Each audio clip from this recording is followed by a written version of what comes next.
brought to you individually, or your family, or your people, and now let's move forward. Right. That would be wonderful. Can I add to that also? So when the church was moving away, talking about this issue of closure and apologies, and also what Moroni was mentioning earlier about the change in the dynamic among two Native people that maybe were once competing are now unified, and how the discourse has changed about what is, you're no longer trying to say what is a good Navajo or a good Lamanite or what's a good Mormon. I think a lot of that is all tied up together in a couple of things you can see in the 70s and the 80s as the church was moving away from these programs. The church was moving towards closing down a lot of the programs and didn't want to address it publicly.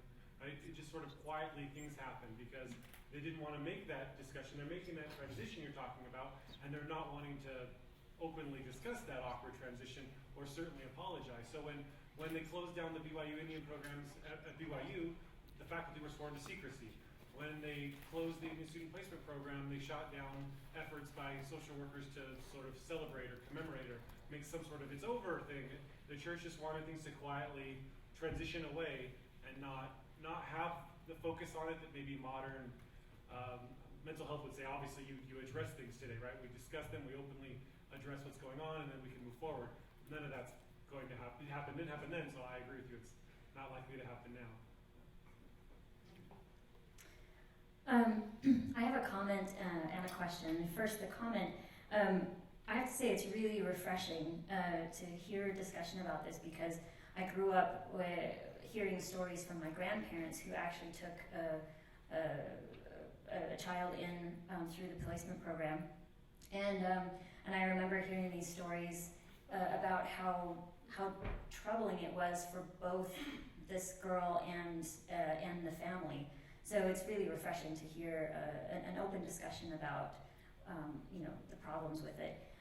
My question is a little bit unrelated, and this is specifically for Moroni. About 20 years ago, I published a paper on, I hope I'm saying this right, Keynote puberty rite of passage, and I was wondering if in this cultural resurgence, this revival, if that is something that you know of that's being practiced more, and specifically in Mormon Diné communities. Absolutely, and this gets back to what I was talking about as faith as an act of resistance, and one of the modes of resistance is passive non-compliance, because there was this period, and still it's ongoing, where church leadership in Native communities will often clamp down on those who attempt to practice culture or practice ceremony. But what I'm seeing, at least from the number of people that I interact with on the Navajo Nation, is part of this cultural resurgence is this reconnection to what they believe is spiritual. And they see no real, the lines become very blurred about what that means, because they begin to feel that Native spirituality can enhance their understanding of Mormonism and can enhance their experience in Mormonism. And so if they get into this community where this ceremony celebrates the life of one of the female deities, they take that back as a recognition of what it means for them in relation to Heavenly Mother. And that becomes a really powerful connection for a lot of these young women. And so I'm beginning to see that but it happens. It doesn't happen openly. I know of plenty of bishops and stake presidents who will, at the pulpit, will say things about not attending these, but will support their members, and probably even some of them themselves will hold these ceremonies for their children. And so this is what I'm talking about in terms of this passive non-compliance, and where faith really does become an act of resistance. So, one more question.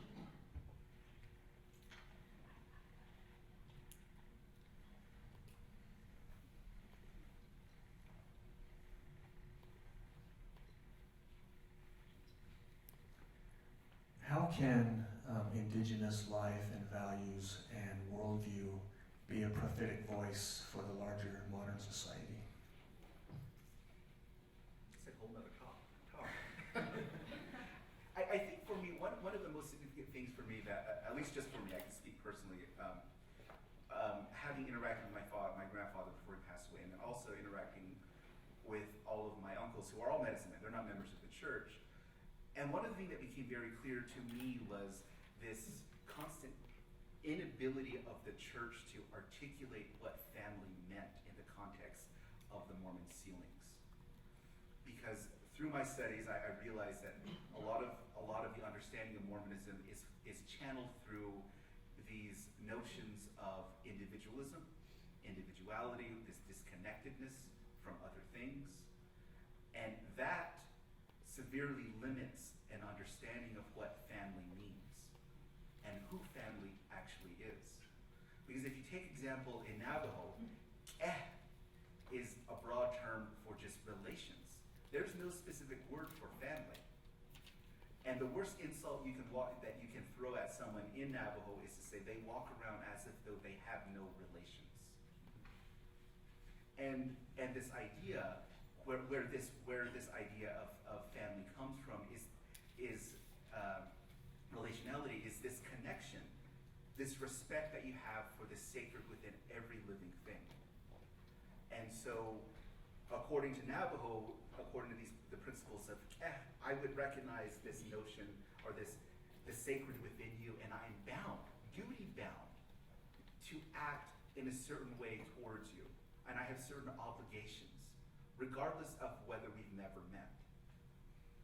And that binds us and makes us family. And I think that notion has at least for me, expanded my understanding of Mormonism, especially what the sealing means. And I look around, and Mormons use brother and sister with absolutely no meaning attached to it.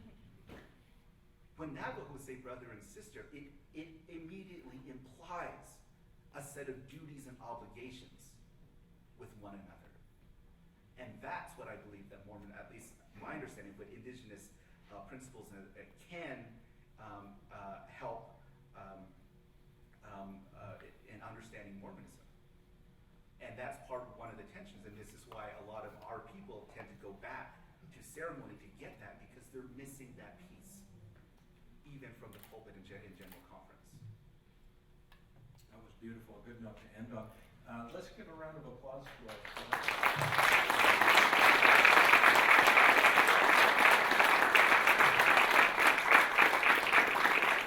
So we're going to take a 5-minute break, and then we'll have our keynote address from Gina Colvin.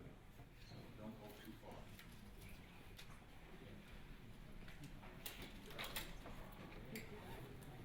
We can't take an exactly 5-minute break because I've got to download this. So maybe a little longer. Yeah, that's okay. We'll just play it here. So, one of these cards will handle the next section, right? One card. Yeah, sure. So just so you know, Yes, I think he is. you have to remake the event. Yeah, but it's still not working. Yeah, I just republished everything. Okay. Put a link. Hey, this event got moved to this other link. Please. So I need to change it on the website. I just did. Okay. So Okay. please check this out. Okay. How long were you here for? I attended the session. Yeah, I was Hey, lost. are you Dave's brother? I'm not Dave's brother. I'm his friend. Okay, I wasn't sure. I saw you at his wedding. I wasn't Yes, sure if you I guys were remember. related. Yeah, I'm Caitlin, Jordan's Yes, girlfriend. I remember. Yes. What's your name again? I'm Gabriel. Gabriel. Sorry, I'm No, you're good. I'm listening. I know you're probably working. I actually was wondering, I'm a reporter for the UVA Review of the Student. Oh, cool. Would you be interested as soon as you get a podcast? Absolutely. I just always want to get student thoughts. I work for Brian. But I'm not LDS. Neither am I. So I mean, technically. I'd be happy to ask the question, just so you know my perspective. Sure. I want to get all sides. That's what we strive to. Good. Good. This is a popular topic. Yeah. Especially Oh, yeah. got a lot of push for people trying to get us to do this.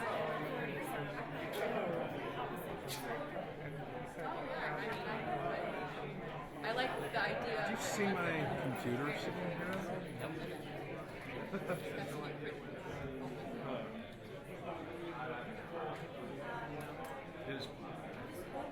Do we have a connector for Mac to plug in? I have one in my computer, but I don't know where my computer's plugged to. You might want to ask Courtney. She's the one supposed to take care of that. Oh, sorry. No, you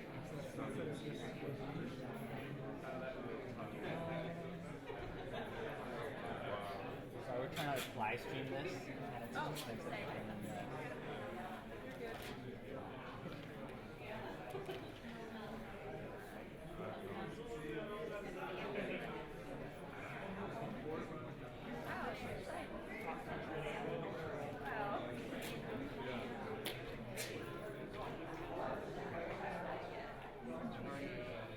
yeah, dude.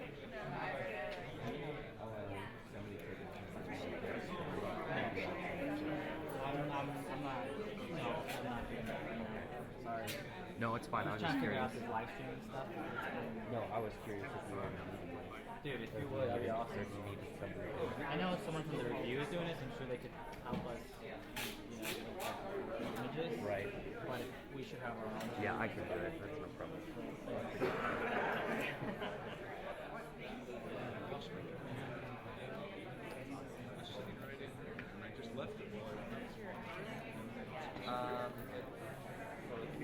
You see a computer back there? No, I was actually thinking to look up like Yeah, I'm saying I like this.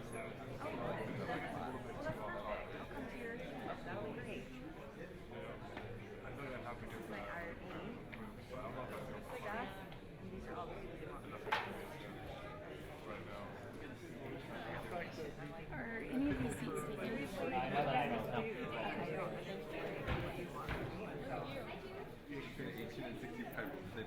Yeah, and if they don't train it, then I can use it with it. I'm like, okay, then whatever. I just feel like, oh, this is going to be like the worst possible thing.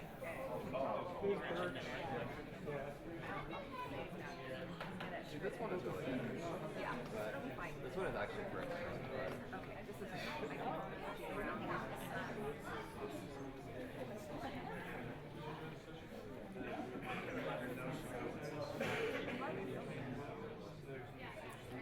And then the other thing that I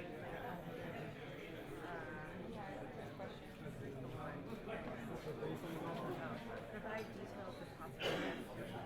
What are the options for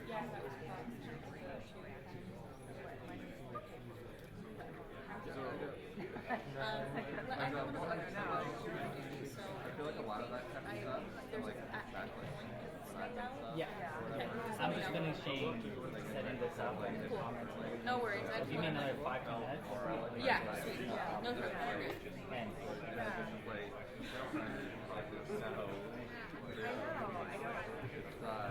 We're good. And I've never even had to do this in Ireland before. I've never used it. So I don't really know a lot about it.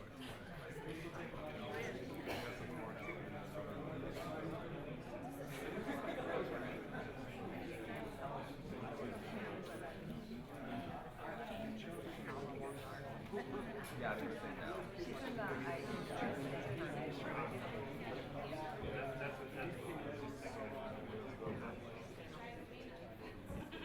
I mean, I don't know. There's anything that I could actually You'd have to. I just think that It's an American religion. like none of our readings would have to be I'm like, well, I was right about how it's this.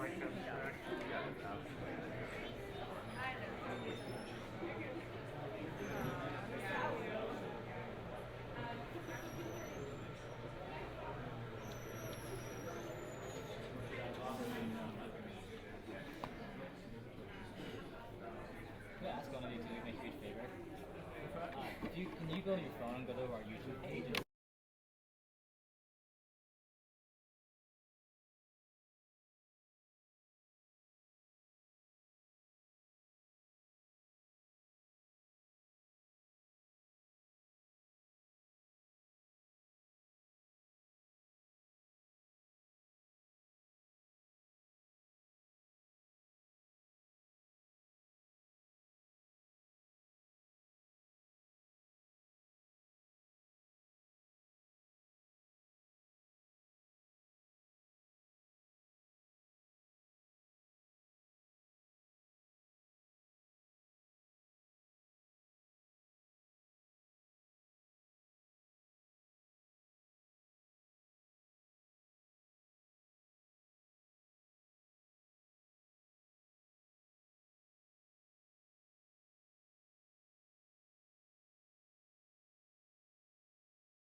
announcement for all of my students in philosophy of religion. Before you leave, will you sign the roll sheet that's on the back counter?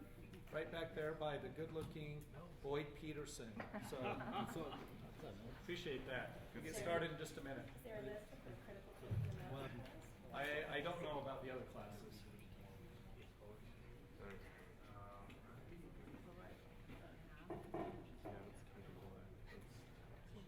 You can't use horrible classes.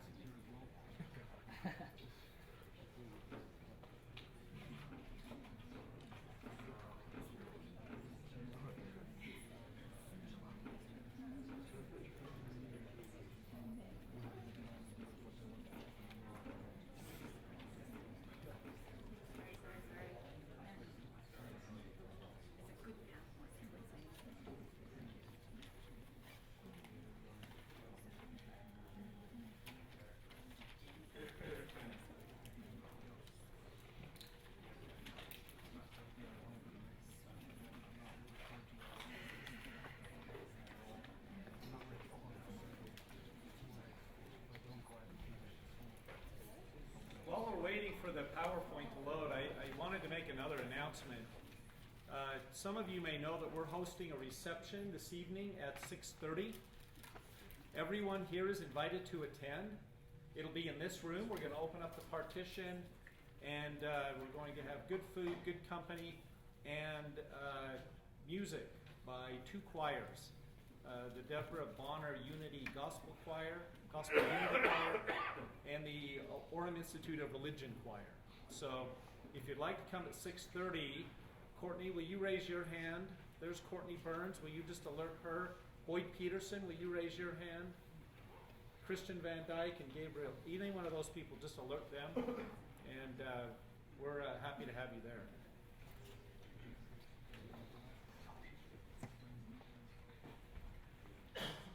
All right, well, thank you for your patience.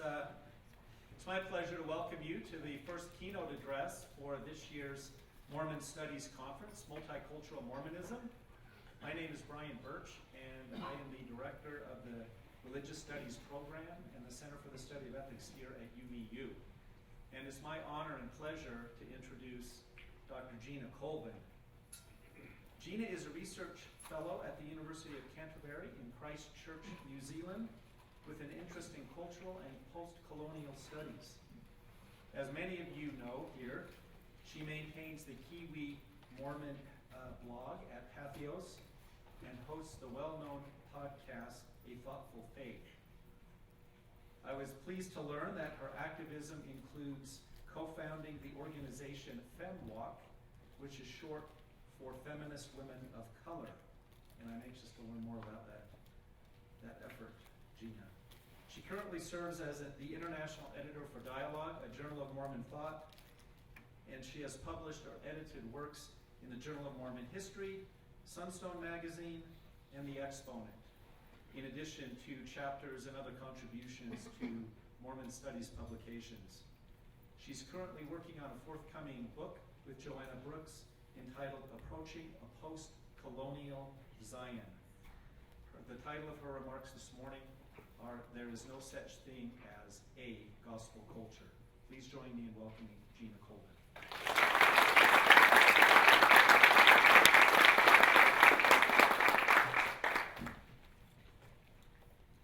Ko te mea tuatahi, ka nui tōku mihi ki ngā atua, ko papatua nuku ki runga, ko rangi nui, ko papatua nuku ki raro, ko rangi nui ki runga. Nā rewa nei ngā mea katoa. Ko te mea tuarua, he mihi aroha ki ngā hau kainga, Shoshone, Paiute, Ute, Goshute, Navajo, me o koutou, tini mate, haere, haere, haere, e ngā mate. Ki ngā tau iwi kua hui hui mai ki tēnei whenua i ngā hau e whā, hei noho ki runga i ngā peka peka o te rā kau, hei ona nei, tēnā koutou. Ki ngā maruhiri kua piri mai te maru o te whariwānanga nei, tēnā koutou, tēnā koutou, tēnā tātou katoa. Ko hikurangi te maunga, ko waiapu te awa, ko Ngāti Porou te iwi. Nā reira, tēnā koutou. I'm going to begin my address today borrowing from 1 Corinthians 12, 14 to 17. And I've shared this courtesy of a friend, Steve Miner. He's the director of the CMS, which used to be commonly known as the Church Missionary Society in New Zealand. And I've taken it from the NIV, those people who are King James aficionados and devotees. I spurn you. I'm encouraging everybody to go to the NIV. Now, the body is not made up of one part, but of many. If the New Zealand Church should say, because I'm not African, I do not belong to the body, it would not, for that reason, cease to be part of the body. And if the European Church should say, because I'm not Asian, I do not belong to the body, it would not, for that reason, cease to be part of the body. If the whole body were German, where would the sense of vibrancy be? If the whole body were European, where would the sense of colour be? But in fact, God has arranged the parts in the body, every one of them, just as he wanted them to be. If they were all one part, where would the body be? As it is, there are many parts, but one body. The New Zealand Church cannot say to the Asian Church, I don't need you, and the African Church cannot say to the Maori Church, I don't need you. On the contrary, the South Pacific parts that seem weaker are indispensable. And the African parts that we think are less honourable should be treated with special honour.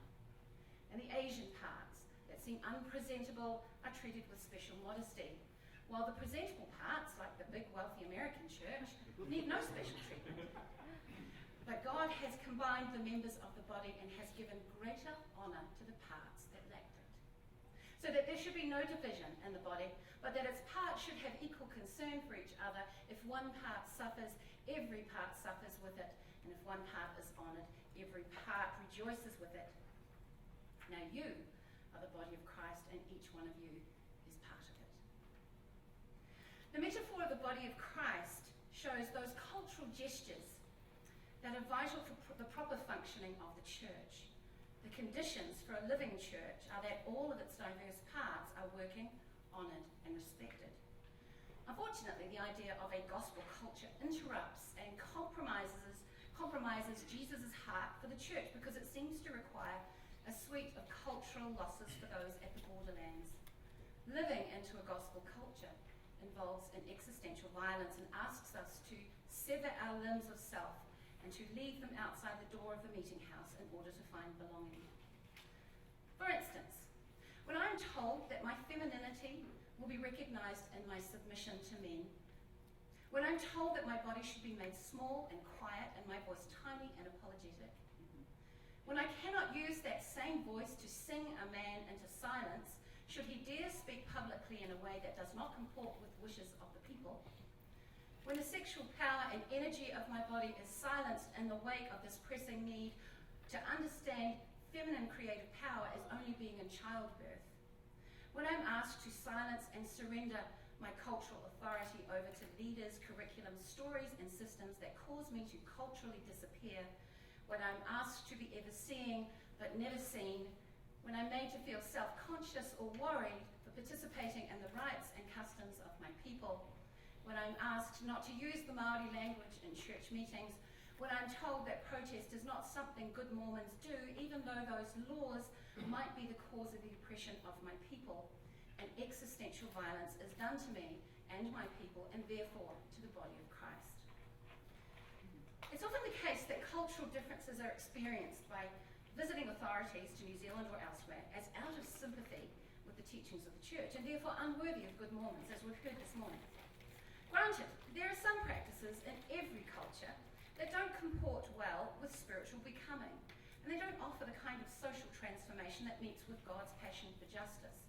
We could start by pointing the finger at this region in order to identify the many cultural practices that don't seem to be at the heart of Christianity, but somehow have found pride of ideological policy, cultural and theological place. The emphasis placed on the moral and legal, for instance, over its excessive attention to rules and behaviour, rather than the relational aspects of Christianity, that is, the attention to God's relationship with us, our relationships with each other, and our relationships with the earth, has become to inform the way Mormonism is popularly practiced. So I could have a temple recommend revoked for drinking a cup of tea, but it's unlikely that there would be any formal consequence for me if I espoused white supremacist doctrine in Sunday school that alienated most people of colour. Gospel culture has become a ubiquitous term that reminds us, non-Americans, that we are obligated to, quote, pursue, oh, there we go, I forgot that, to pursue a distinctive way of life common to all members of the church. That culture, according to Elder Dallin Oaks, comes from the plan of salvation, the commandments of God, and the teachings of the living prophets. Except that's not where culture comes from. Culture is a complete way of life. Culture arises over time and includes a whole suite of human behaviours, from what we consider important to know, to what we choose to believe, to how we respond through artistic expression, to what we consider to be right and wrong, our community agreements, our daily habits, how we socialise our young, the customs we preserve, the languages we speak, and the practices that grow out of being in relationship with our physical environment. As a colonised people, Māori have had significant disruptions and assaults on their cultural systems it's been a temptation to grab onto Mormonism as a cultural prosthetic, something that offers a way of being that replaces that which was lost. Except that one religious tradition, particularly one from the Great Basin, mountain home of the Mormon pioneers, is eventually going to show up as an inadequate substitute for the Indigenous people of South Pacific. The gospel culture, as it's currently understood, won't revitalise a language that holds all of the secrets and wisdoms of an Indigenous person's ancestral past. The gospel culture, as it's currently described by LDS authorities, won't arouse the resistance needed to claim and demand the material and political return of resources that were taken from a people in a slew of historical legal violations. The gospel culture won't make room for Māori to find the missing parts of themselves torn from them and their families by colonisation. The gospel culture won't make Māori white, nor will it teach them to be proud of the colour of their skin, the movement of their body, the shimmer of their thick wave of ebony hair, the arc of their generous lips, the spread of their nose, or the twinkle in their chocolate almond eyes, or the thickness of their legs. Nor will it arouse pride in the mythologies that make those beautiful bodies make sense. Disney does a better job of that these days than Mormonism. All of the talk of the children of Lehi. And the gospel culture has little capacity to be that needed bridge of enlightenment to make the Indigenous self make sense. The best it can offer, as it's currently constituted, is, as I say, a cultural prosthetic and some temporary redemption and lift for those suffering a loss because of colonisation or class inequality. But gospel culture, as it's presently understood, won't change the system that got people there in the first place.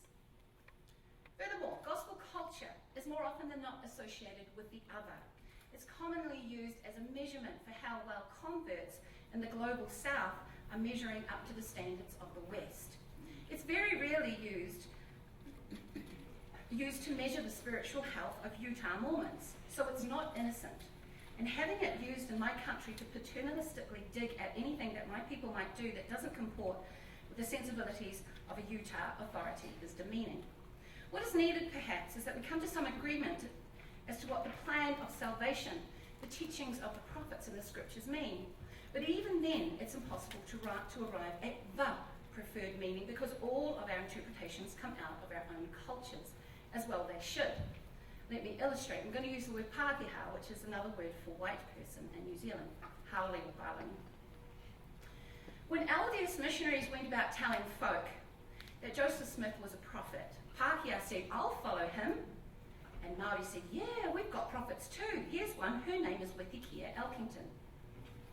When missionaries presented the scriptures, Pākehā said, "A book of commandments to tell us what to do and how to get to heaven." And Māori said, "This book will tell us how God mandates our occupation and entitlement to our land and sovereignty."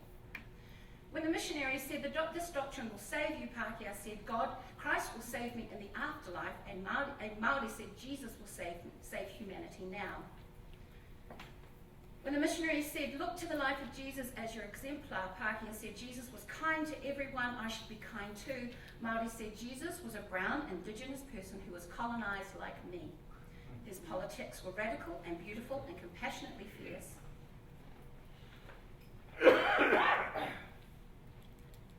And I should do what he did so that I'm not captured by the colonial oppression like the Pharisees were." When the male American church leaders empowered local male leaders to tell women what to do, Māori women took those local leaders aside and scolded them for their impudence. So whose hermeneutics wins? Whose way of interpreting the prophets, the scriptures, and the plan of salvation will dominate in this cultural war? In the past, it's been Utah America's right to set the discourse, to create the curriculum, and to require compliance with their understanding of gospel culture. But I want to propose that that needs to stop. Now would be good. I'm a frequent enough visitor to Utah and a good enough cultural analyst to know that as much as I love this place, it's no poster child for Zion. The problem is, it seems, is that the Utah church believes that their interpretations and stories of the church is widely shared by diverse communities, that baptism is an agreement of sorts, that the way that Utah thinks about faith is the way everyone, regardless of race, ethnicity, and language, will think about faith. But this is simply not so. Our socialization is not incidental to how we experience and interpret faith. It's central. Those of us in the borderlands have been told repeatedly and irresponsibly, I might add, over the years to be Mormon before anything else. And this places a terrible burden on us to become something we are not or will ever be because of its unfeasibility. The best we can do is pretend when Mormon missionaries and general authorities come by to surveil the cultural perimeters. Unfortunately, their visits have us searching for the approval of what we call our cultural fathers or these general authorities, but the confusion of trying to become something we are not sometimes injects a strange kind of orthodoxy into our communities. We see the growth of a kind of pharisaical pretense that finds us trying to correct our Mormon cultural mistakes, thus pushing community well-being and spiritual thriving further out of our reach. The more we look like middle-class Utah Mormons, the more accolades and praise and leadership we get, and the less useful we become to our local communities. And on that note, I'd like to say that we also notice how quickly and absolutely American expatriates in New Zealand are deferred to as having a more excellent perspective on how to do Mormonism than those locals who have put years of service into their communities. Thus, if the adage, "It works in the West, let's import it to the rest," needs to be tempered with its counter. If it's not working in the West, stop exporting it to the rest. There is a way in which our Americentric cultural obligations to Mormonism are making impossible the fresh wind of the spirit that the church needs to survive with relevance and expansiveness moving forward. Gospel culture as a way of obligating the Mormon other to sympathy with white Western cultural capture of the church is a failing idea and says more about the spiritual impoverishment of those who deploy that term than it says about its possibilities. As Barbara Kingsolver says so beautifully, everything you're sure is right can be wrong in another place. So what do I mean by white Western cultural capture of the church? The West has come to shape, inform, and manage Christianity writ large into sympathy with its own interests. The church has come to measure itself in keeping with the demands of a racialized, class-based, privatized capital.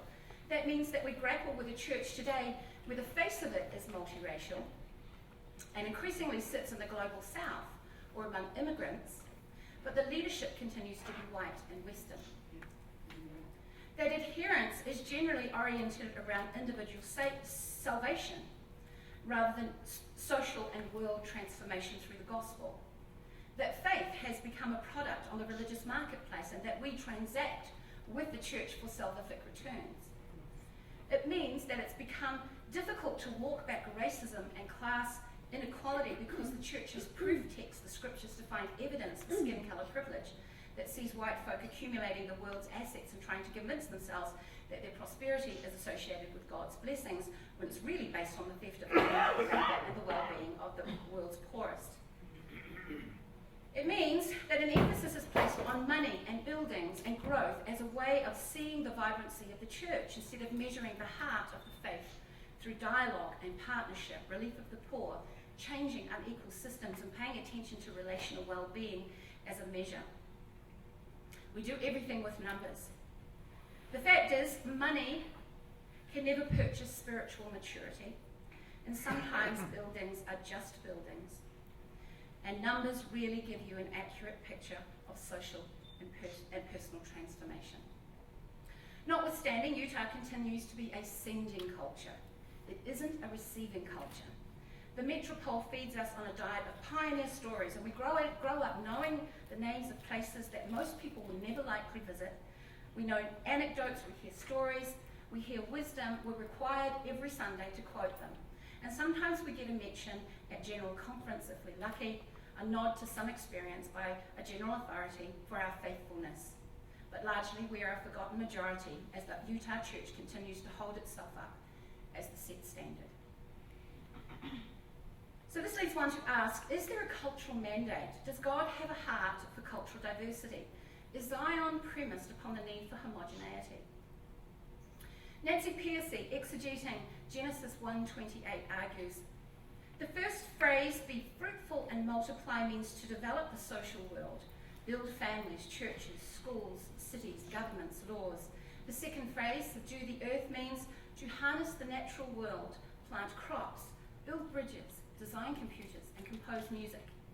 This passage is sometimes called the cultural mandate because it tells us that our original purpose was to create cultures, build civilizations, and nothing less. And thereafter the scriptures acknowledge the natural state of cultural diversity, calling everyone not into sameness but into the body of Christ as practitioners of faith from their own place of understanding, so that everyone is enlivened and benefited by the wisdom of the other, because no one culture can see all things. A culture's prosperity or mobility or access to resource gives the people no more advantage in Christian discipleship than someone born into impoverishment. Wealth and prosperity is not a sign of God's beneficence. Anyone who has been to the LDS temple should know exactly who is responsible for that kind of spiritually beleaguered doctrine. Zion, our unique theological heritage, the location of our faith's greatest yearnings and aspirations, must be oneness, a unity of people, but it isn't premised on our imitation of each other. Yet this is what our idea of the gospel culture is often understood to be, and it can be rightly criticized for what it does to people outside of the dominant white Utah Mormon culture. For instance, and Sung Chan Ra says, in the Western white captivity of the church, a danger exists that all people of color will strive for honorary white people status. And I think Moroni and Matthew were talking somewhat about that this morning. We will strive to be whites, oftentimes by mirroring or mimicking white approaches to theology and white standards of ministry. In our quest to become honorary white people, we end up loathing the unique way that God has created us in our cultural context. This self-loathing yields a denial to the church of a fuller understanding of the gospel message from all different angles and perspectives. The challenge of the church is to empower the marginalized to recognize the gift that is the cultural mandate, that their culture is an expression of being made in the image of God and must be represented at the table of believers. So how do we get to a place where everyone is invited to the table of believers and everyone of those people are considered jewels in God's crown, their wisdom vibrant and useful for growing a faith that endures and enriches, and a society that poses a significant challenge to a world drowning in the sins of exclusion and violence and exploitation, inequality, injustice, patriarchy, colonialism, war, poverty, and abuse. We need in the first instance to cease imagining that one culture can be transplanted onto those people living in another culture in the hopes of achieving Zion. Kenneth Bailey argues, the gospel is not safe in any culture without a witness within that culture from beyond itself. He continues, in every culture the message of the gospel is in constant danger of being compromised by the value system that supports that culture and its goals. The stranger to that culture can instinctively identify those points of surrender and call the community back to a purer and more authentic faith. We need each other's differences to check ourselves in our efforts to undo our attachments to any cultural expression that is not useful to the building of Zion and to the shalom that the world so desperately needs. I'm going to wrap up now by providing some ideas that might be useful or not in helping us to think about how we can get into a place where we can enter into deep and meaningful partnership with each other so as to resurrect and free the body of Christ from its Western cultural capture. We can start by reforming missions. Missions are places of encounter and are simply not leveraging the power to create a flow of intercultural wisdom across the world.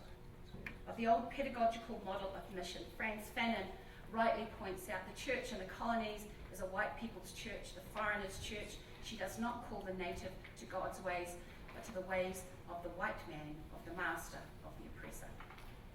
When I was here last month, I attended a mission homecoming in Draper, mirroring many of the homecomings I've witnessed over the years, but this was different because this young woman had served as a Samoan-speaking missionary in South Auckland, New Zealand. But listening to her, it became clear to me that once again, the LDS missionaries characteristically use limited tools to minister to diverse people. Missionaries arrive home misunderstanding or being oblivious to the rich cultures that they have inhabited for the last 2 years, 18 months or 2 years. And too often, the returning missionary's heart and mind is empty of the deep learning that might contribute to an intercultural understanding that serves both the missionary and the missionized, and therefore enlivens the body of Christ. I can't help but think that if all missionaries come back with is a language, they are likely not missionaries, they are colonizers. On that note, I'd like to address the impossibility of the current leadership model that requires local lay ministry to attend to the organisation of church units in a way that mimics the church exactly in Utah. Are we even a little bit cognizant of the cultural tax we are taking from those good souls who have to work extra hard to make the church work, with its hard edges, its impossible expectations, and its lack of openness to ideas beyond itself? The church is destroying local leadership or leaving it in the hands of people who aspire to be presidents and bishops, which is often a sign of some kind of mental health failing. We at the outskirts are almost never given the opportunity to dream and envision of how the gospel might best take root in our own cultures. Secondly, there must be some acceptance that there is such a thing as a compound worldview. Binaries and dualities are a luxury for people who don't need to develop the creativity and inventiveness needed to survive. Certainty is its own tyranny, and living into one single story that's rigid and unyielding is not a privilege, it's a curse for everyone. Organisationally, it would be useful for Mormon studies to branch out, let's get away from history for a while, shall we, into cross-cultural hermeneutics, contextual theology, paying attention to anthropology and theology and missiology. And so with that in mind, I'd like to share an experience of cross-cultural hermeneutics. Recently, an evangelical church was planted in Nigeria, and the missionaries from the US were debating whether or not they could leave the local leaders to lead this fresh new congregation. So a cultural anthropologist was called in to help them gather the information to make that determination. I like that a cultural anthropologist was called in, and rather this was left over to prayer. The anthropologist placed the Nigerian converts in one room and the Western missionaries into another, and asked them to exegete or interpret the story of Joseph in Egypt. And when the groups had finished, they were asked, what is this story about? Predictably, the Western respondents were emphatic. It's absolutely about the blessings that flow if we keep God's commandments. The Nigerians were equally emphatic. It's most definitely about the injunction that God gives us to be loyal and to love our families no matter what. Now, who was right? And is that even a question we should be asking ourselves? Two anecdotes as I finish now serve to illustrate why we need to raise a question over the very notion that it is indeed possible to pursue a distinctive way of life common to all members of the church. And I put a request out on Facebook asking people to share some experiences, some adaptation that they saw at the margins of the church, and I was really tickled by this one. My friend said, I served on the High Council in the Berlin Stake back about 20 years. They knowingly did things differently, sometimes as if to make a point, always with a wink and a nod. And that follows up on what Moroni said, that it's never complete transplantation, there's always resistance in there. The biggest infraction by far was that wards did not pass all of the funds upstream, but held on to an arbitrary percentage to hedge against a rainy day. When I challenged the first councillor, he smiled and reminded me how the Germans know a thing or two about preparing for hard times. I participated in an audit And I know that some of the wards had put away as much as approximately $20,000. But this also meant that they had some awesome activities. It also meant that they got to pay a professional organist to play at state conference. He went on, the state had a very formal gold and green ball with tickets at approximately $50 per couple. I protested. I asked how people of limited means could attend. The state president said that members have been saving this for all year. Sure enough, he said, my wife and I were underdressed and outclassed as the Germans showed up in tuxedos and gowns, and there was a professional orchestra, catered food, and it kicked off with a traditional formal promenade led by the presidency. Whenever there was a potluck, members who brought items submitted bills for reimbursement for whatever they bought. I thought it was hilarious. And here's the second experience from a friend who served in Southern California. I didn't serve outside of the United States, he said, but rather Southern California.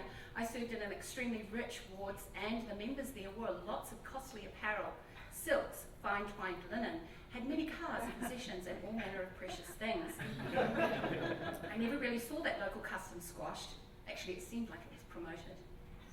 Is there a gospel culture? Certainly there is a gospel, but there are many cultures. Having the humility to see courageously and with openness exactly how the gospel shoots through these diverse cultures without measuring its expressions against Utah Mormon culture, specifically, and the white Western cultural capture of the church generally, without dictating the language, the clothing, the music, and the manner of worship, will be Mormonism's greatest pioneer journey yet.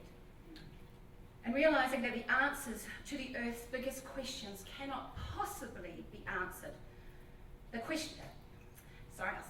Realizing that the answers to the earth's biggest and most pressing questions cannot possibly be answered by a small, homogenous group from the Intermountain West will be Mormonism's bitterest pill to swallow. Thank you.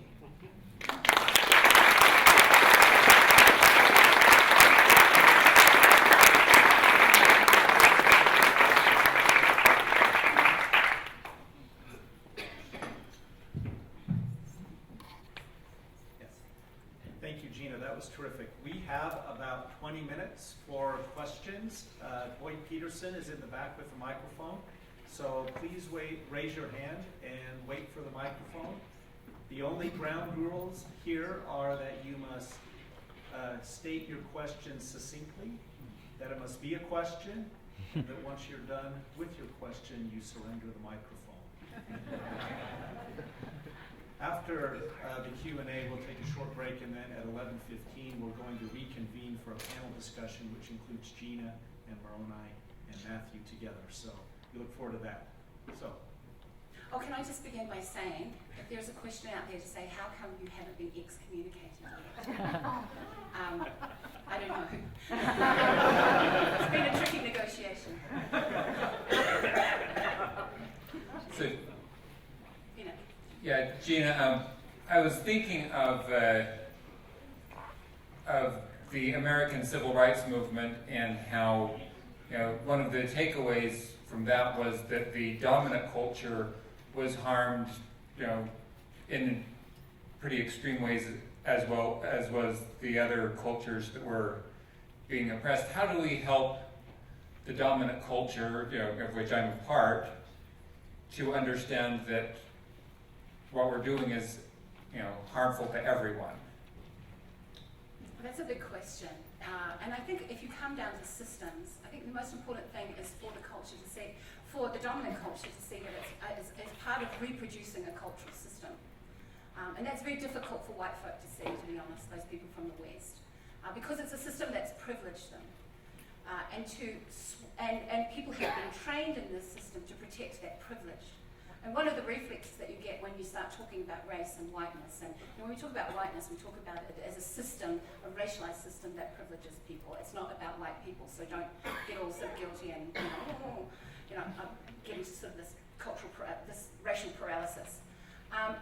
So people have been trained to uphold that system, and sometimes as a Maori, kind of Maori activist, the reflex is, I'm going to have to deal with your feelings, rather than talk about systems. You're hurting my feelings, this is making me feel very comfortable. That's just a defensive posture, to deflect the possibility that we could go straight into a deconstruction of the system, and we could talk about that.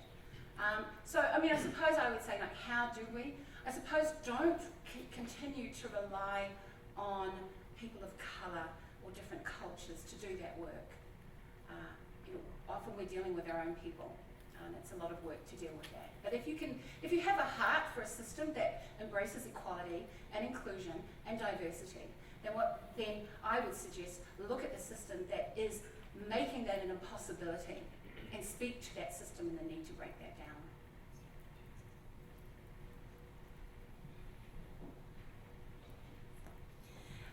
Just an amen and a hallelujah to the suggestion of missiology and contextual theology, and so much thinking that's going on.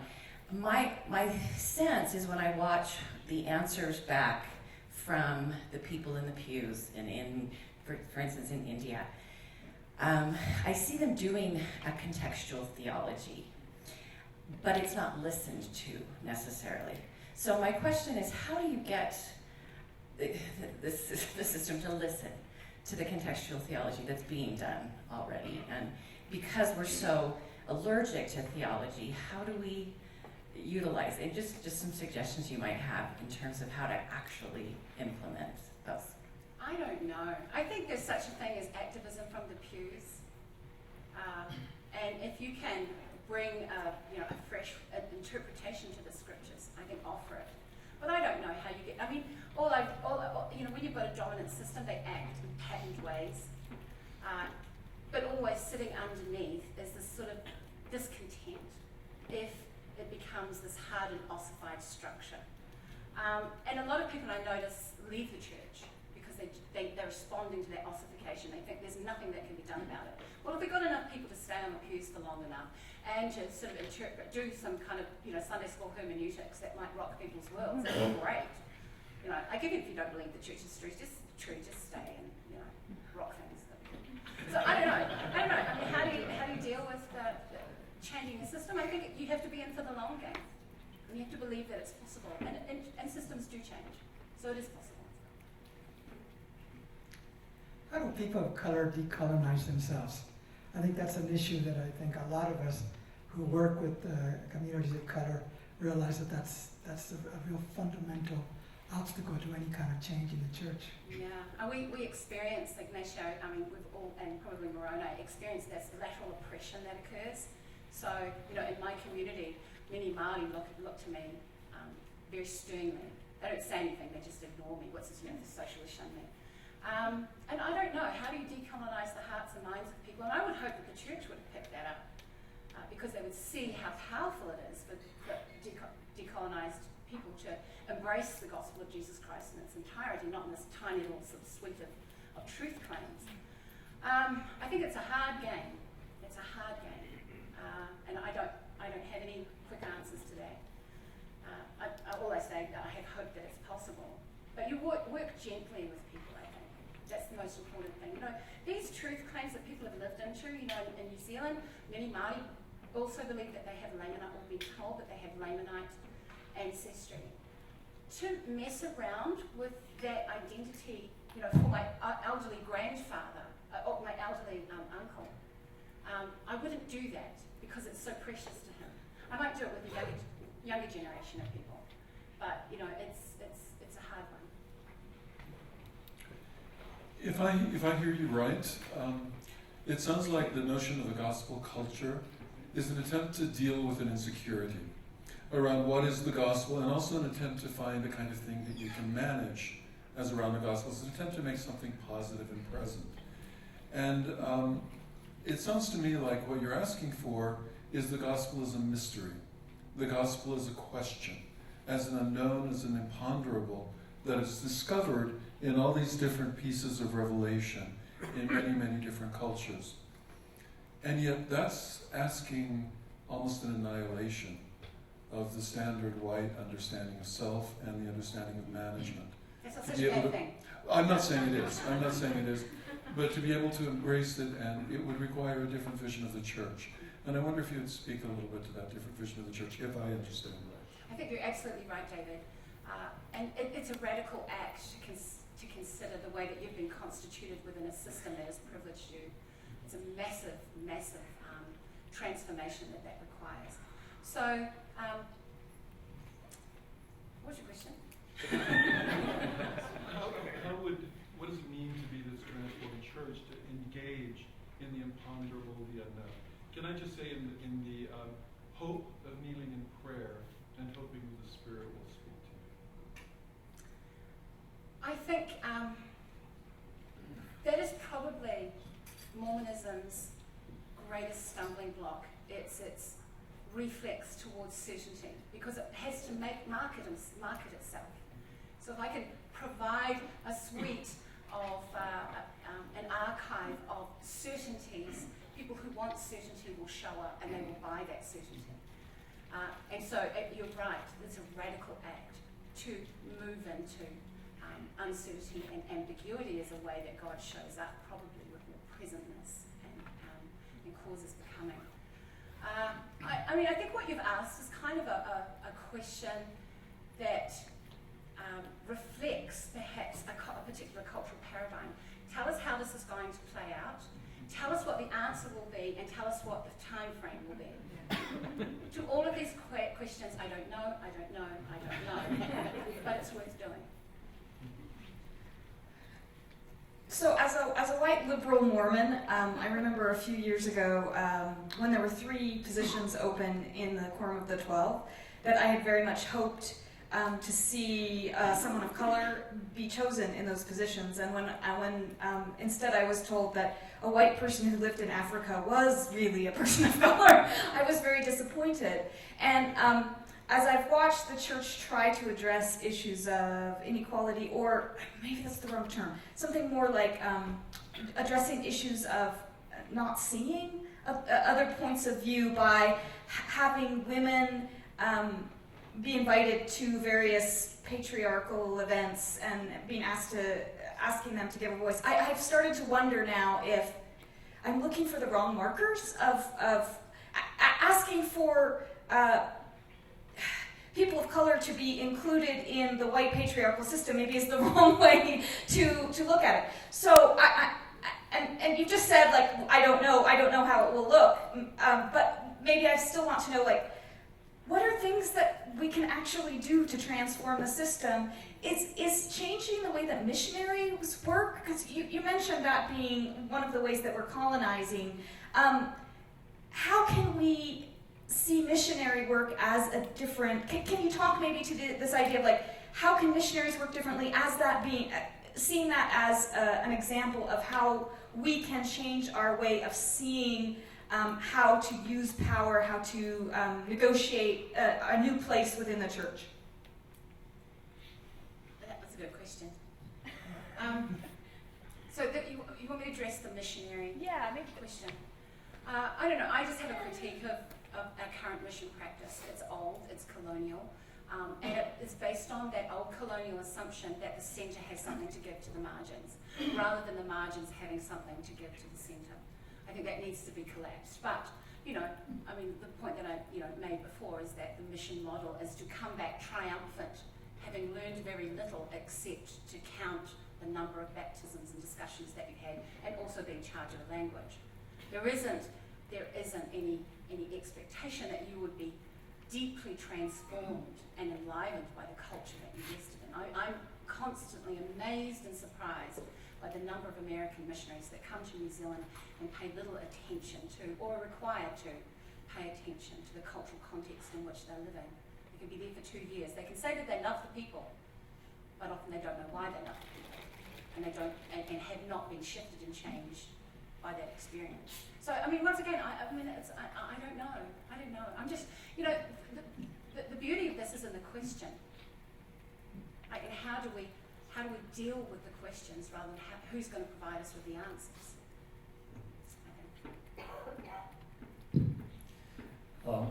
My question is, how can you empower local cultures and local people when a lot of the times the money coming into places comes from the West? For example, like in Haiti, after the massive earthquake in 2011, there's a lot of these great Christian missionaries with a lot of good intentions, with a lot of good ideas, but they're preaching against, Buddhism, which is like a tradition that has been around for Haitian people for a long time.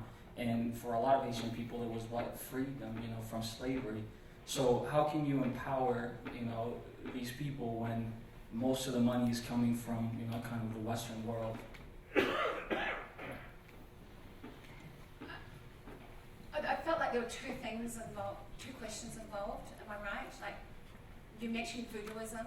Yeah, kind of the main question is, how can you empower local culture when it seems like, you look at a Western church, in a developing nation, and it's beautiful and shiny and bright, and then you look at a local church and it's, just, I don't know, not as developed. So how can you kind of empower those people when a lot of this, this money and power, you could say, is coming from the Western world? Right, yeah. So what we're talking about is the use of shiny buildings to attract adherents, and the use of money. And the LDS Church is really good at that. They go into developing nations, they build these great big buildings, and they're beautiful. They take people out of, whatever facility that they might have adapted and used, and they provide these buildings, and that attracts people for momentarily into this place, which looks so prosperous. And then they realize that actually it's that prosperity is limited, and much more is required than is given. But I think we've got to get back to the heart of Christianity. I think that's the question that is really begging for us to deal with. Like, is Christianity always going to be refracted through shiny buildings and money? Or is there a heart to Christianity which is actually about something much more than that? And I feel like we've lost that, the possibilities, and are always talking about the deep management culture that, and the prosperity culture that has been associated with the church. And that's not just our church, it's churches elsewhere. So, I'd throw that question out to everybody else. What is the heart of this? Why are we showing up? Where is Christ in this? Where is Jesus in this? What's our relationship, and what is at the deepest heart of this faith tradition? I don't know that. I feel like we've lost our ability to answer that question in the chaos and confusion. But I'd really like to see us get back to that. So I'm just building off of this nice woman's comment about missions. So I wonder what you think about the idea of, instead of proselyting and trying to teach or convert people, instead these missionaries come into a culture and immerse themselves in the culture and serve the people and get to know the people. And then what do you think as far as that for a solution to forcing this Western culture onto other cultures? This is an interesting question that's picked up in missiology. There's been a practice, a change of practice from the old colonial system to the other as the object of one's charitable intentions. And you see evangelical churches sometimes sending people out to impoverished contexts in which they create many more problems than they actually solve. So if you look at the cost of a mission, so it's going to cost, $20,000 or more to, maybe 20, let's just do a ballpark, $20,000 for a 2-year mission. And you've got young people who are going in, who are going to have to be trained by the locals how to paint, how to dig wells, how to, build buildings. Why not just give them the money so they can do it themselves?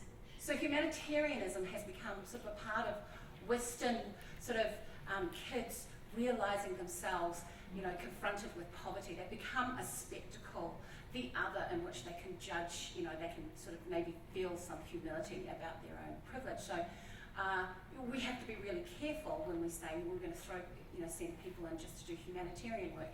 That needs to be done side by side. And I think in missiology, the estimate that it takes about 5 years of actually sitting and listening and understanding another person from another culture in order to really provide support, the walk along with rather than the leading to, that will transform the community. I throw out the question of missiology, missions, sort of advisedly, because this is the other side of it is not proselyting and doing humanitarian work. we need to be cognizant of what communities outside actually require us for before sending them in. We don't have that conversation constantly, currently. Gina, hi. I was really struck by the picture of the white shirt men sitting, you know, the Utah men and in other places of the world, the mimicking of the white culture, or even our Mormon culture. And I've had it said to me at once that perhaps we as in this culture, if you can sit on the stand and you can look out and see everybody's in a white shirt, there aren't double piercings, there's not very many tattoos, the hair looks a certain way, that they are now, you can make an assumption that everybody is probably following Mormonism.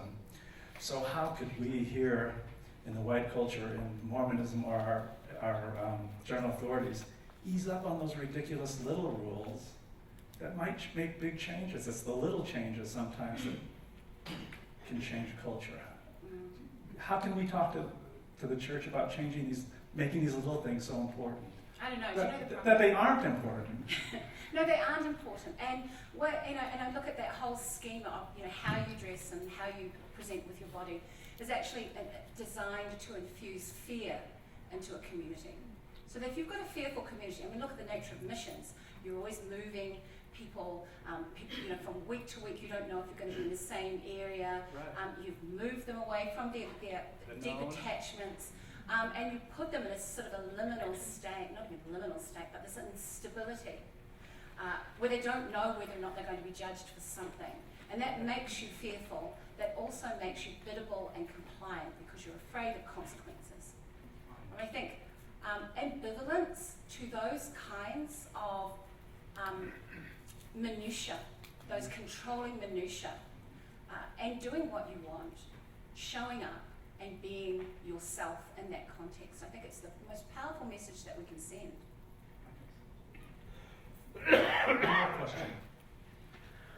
So I feel like a lot of the white Mormons want a multicultural church for the sake of being multicultural, without really caring about what their culture is or anything. I know that many places in South America, part of their culture is to participate in celebrations where they celebrate saints, which Mormons don't, practice that. In China, they pray to their ancestors, and in Germany, there's Oktoberfest. So who decides that we're multicultural? Who decides what each culture's halfway meeting Mormonism culture works? Who's to decide that? I think those cultures get to decide that. They're their own experts. And they said, Oktoberfest, it raises the question, do we show up and, get pissed? Or do we actually believe in a health code? And those are the questions that people at the margins need to, in the diaspora, and at the cultural margins need to answer for themselves, and that needs to be listened to. And that is why I come back to the point of contextual theology. What does this particular belief look like in this culture?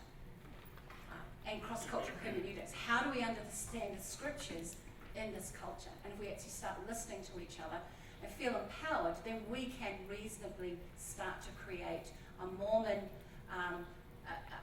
expression through our own cultures, rather than piggybacking on a particular culture that's given to us all the time.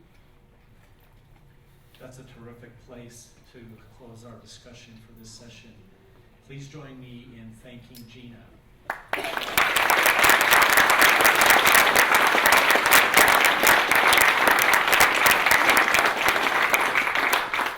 We'll reconvene in about 15 minutes for a panel discussion, but we wanted to make you aware that there are printed copies of the program available in the back. Courtney has a bunch, so please grab one, and we welcome you to stay as long as your schedule allows. So again, we'll reconvene in about 15 minutes.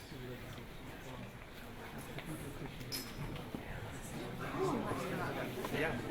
I'll probably think about the next All right, I'll come back. Well done. Good job. Yes.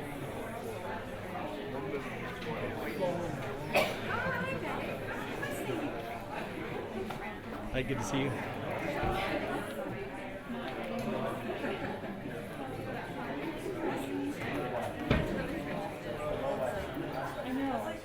I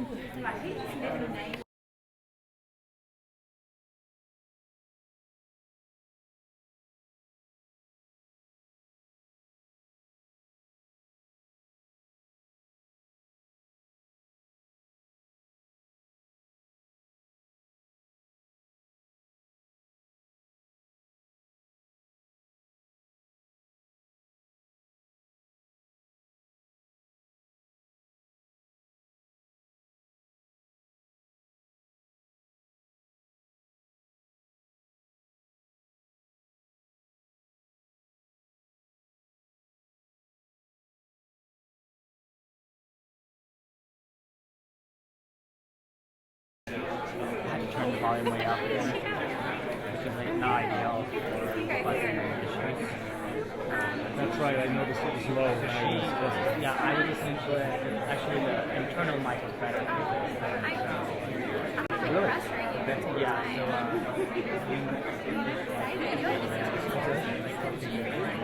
Yeah, so get right. so you can hear it. The question was really clear. Yeah, I have one of my coming really nicely. Okay. The speakers are less so. Everyone has some mic. Hey, how you doing? What's up, bro? How you doing? I know. I'm freaking wrong, dude. How you doing? Good? Yeah, I'm good. I'm taking pictures. I love your pictures. So good. So good.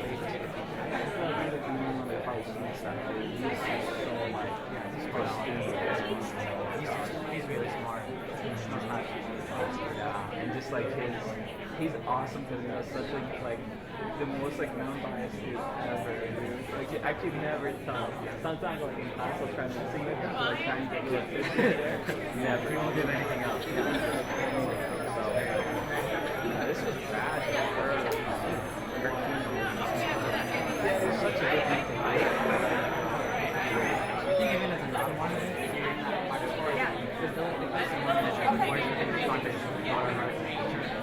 just talking about all these things like, hey, let's not put people in the trenches. I know we're supposed to be doing that. Right. Even though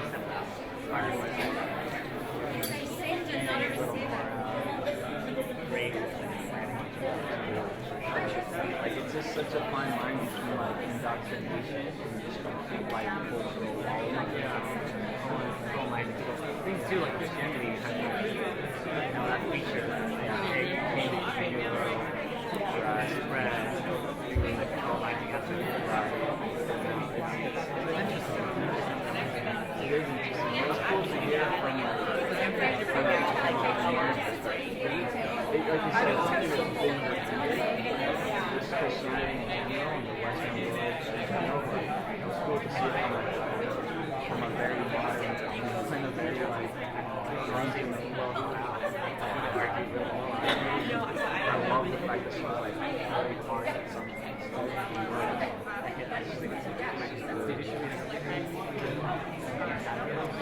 If you go to our website, you can find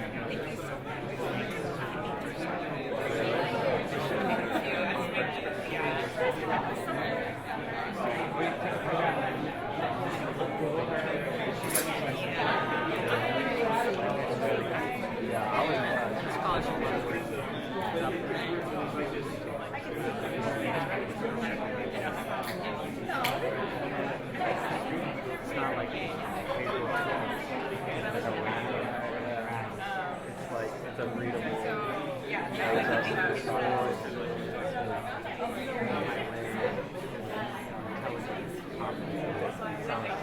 Well, Patty's in front of you, already Patty.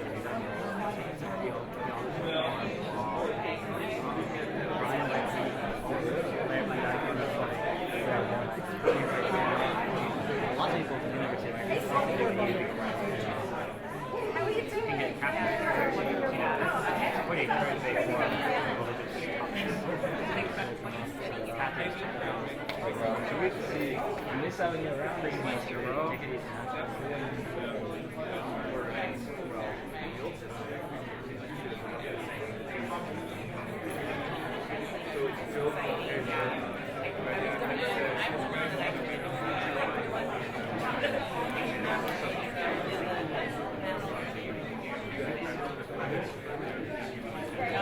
Okay. Do you want me to be responsive on the live chat here, or should I just let it go? What are the people saying? I have a question here. I'm maybe thinking About the content or what the content? No, no.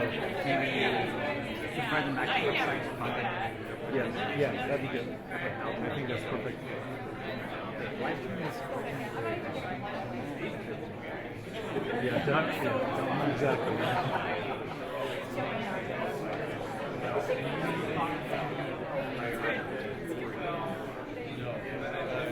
I'm going to be running this session, so I'll need you to keep the frame because I'm going to be at the lectern, and so we've got the lectern and the table all in a shot. So right now I'm just keeping it on her, so like it's just taking I'll put it back here. No, it's set up now. All you need to do is push it. Oh, you want it like just the cards ready? Yes. Oh, because you're going to because the panel and I'll be standing at the podium, so just keep it. No need to zoom. Name cards on there. Hey, good to see you, Bill. I saw it back here.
Good to see you.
that just like one of our kids was graduating, and he saw the holy shit.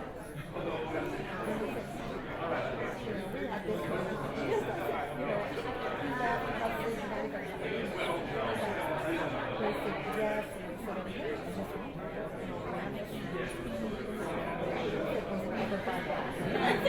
Yes, it was.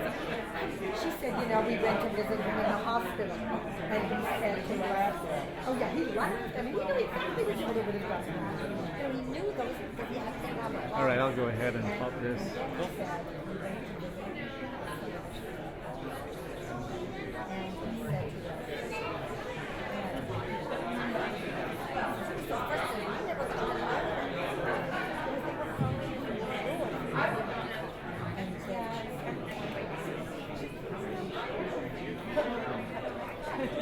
There's the difference.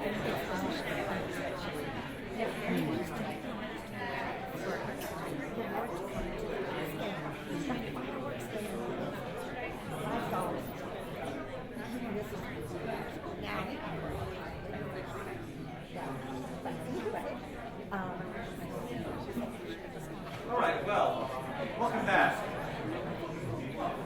One of the things that we've been doing for the past few years is we wanted to create enough space in our conference to allow the presenters to talk to each other and to have enough breathing room for discussion and questions. And so this is what this session is designed to do. And so we've invited each of the presenters from this morning to be together and have a discussion. I think it would be appropriate for those who might not have been able to attend one or the other of the sessions to have each of the panelists just give perhaps a 3-minute recap of their presentation. I know that's asking a lot. But just to give all of us a taste of the primary issues and questions that you addressed. And then we'll open it up. We have about 45 minutes, and the same ground rules apply to the question and answer session. We want it to be productive. We want the question to be succinct and give everyone enough time to weigh in. So, Gina, do you mind just starting with maybe a 3-minute recap and working our way down? I argued that there's no such thing as a gospel culture. Do you want more details? That the fresh wind of the Spirit that the church needs to be enlivened in the body of Christ, as a body of Christ, will only come when we actually begin receiving the wisdom of the margins rather than continuing to send Utah culture as the only wisdom that Mormons need to live into. I presented on, I think, a number of things, but I think what I was focusing on was within Indigenous communities that faith in the church or faith in the gospel doctrine can actually also serve as resistance to whatever culture may be coming from Salt Lake City, and that Indigenous people can actually reclaim ownership of the politics of conversion and also that negotiating space with Mormonism. I'm a historian, so my comments were geared towards the 1950s, 60s, and 70s. And I was focused on how there's a lot of moving parts, a lot of context, that the Navajo reservation itself is changing, that there are Native people with different attitudes, as Red Power is rising up, and it's in that context where you have the Mormon effort to colonize Native Americans. And so to really understand what's going on requires a little bit of awareness of the context and how lots of parts are changing and moving. And it's really a complicated mess at times to try to disentangle what changes have been. Very good. Questions?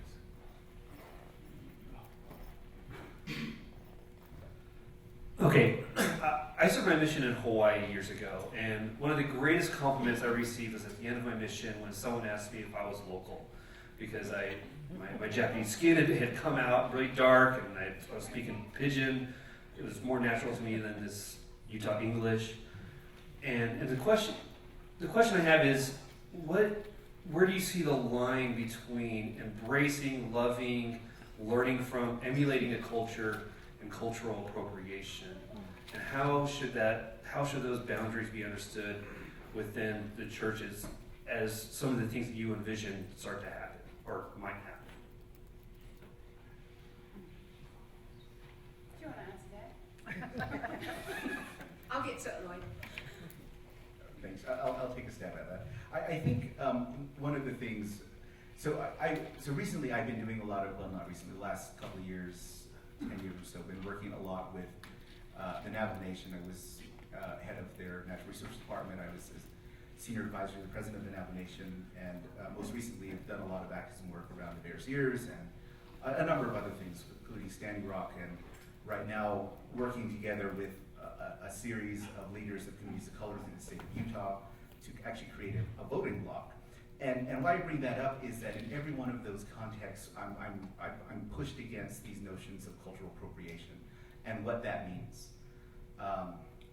And I'm guided, at least for me, on two fronts. One, an understanding that there has to be some measure of cultural sovereignty or autonomy that individuals within the tribe ought to be able to determine for themselves what is theirs.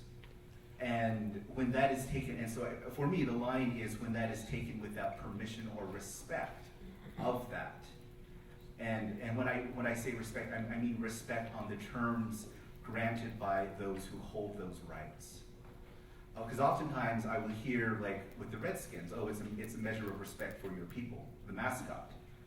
And I'm like, no, it's not.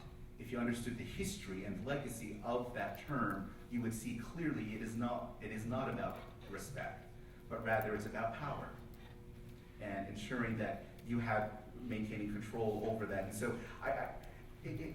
it's difficult, and in my mind it's context dependent as well. There's no very clear line of saying this is it. I don't know if Gina may have a more cogent response. I do. No, I don't. I think we find that in New Zealand, Lloyd, that the missionaries adopt a bit of a brogue, and a sort of a Maori sort of American blend, an accent. And my first thought is, I think it's kind of cool that they're receiving something from the culture. But my concern is that that's the only thing that they receive. A new kind of a swagger, a new kind of an accent, without actually experiencing a different way of being in the world. So that's kind of cultural imitation. And I think that we do that naturally. We adopt as we go along, as we open up to more complexity, we adopt compound worldviews. But I think Moroni is right.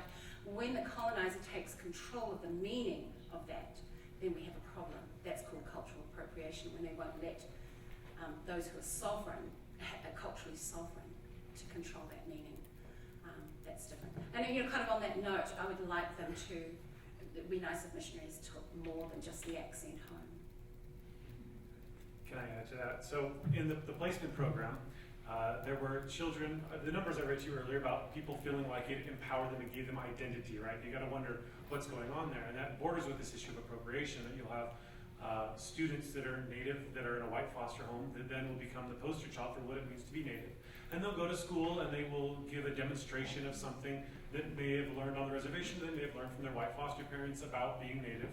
And this entrenches in them, I think, this idea that I'm different, I'm Native, and they become this novelty even, I think, in their schools, in their public schools here in Utah or wherever else.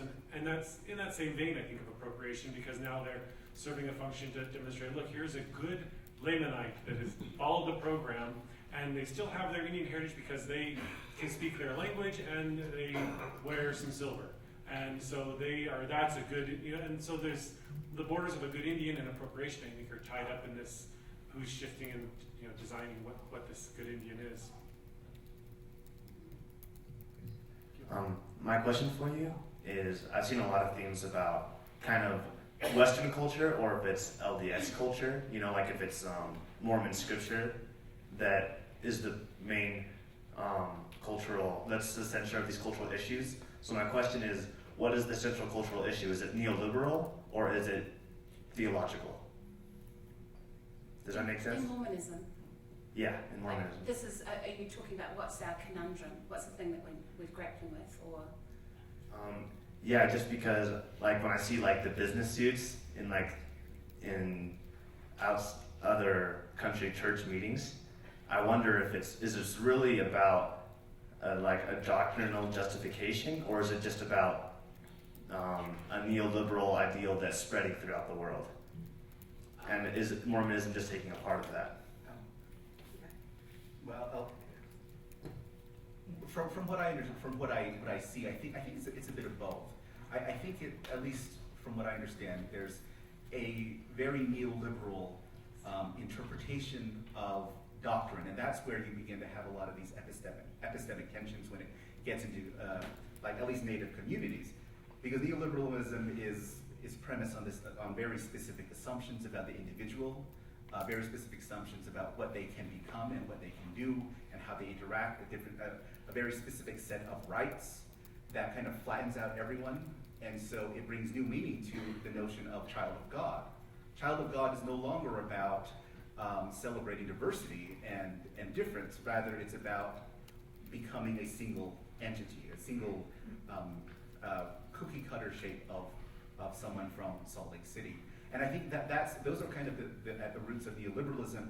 And so when that then gets kind of used as a lens to interpret the gospel, that is where a lot of this friction begins, at least that I've been contending with for a long time, is that I dress the way I do, not in response to Mormonism, but in response to Navajo traditionalists who are also arguing about a very specific way of how to be Navajo in response to all this colonization. It aggravates that the Navajo elders that I wear a bow tie, and that's precisely why I do it. I used to have long hair to aggravate the Mormons, but they made me cut it when I was at BYU. It's a long story. And so that's kind of what I think. I think it really, in part, it's this neoliberal interpretation of the scriptures, of the doctrine itself.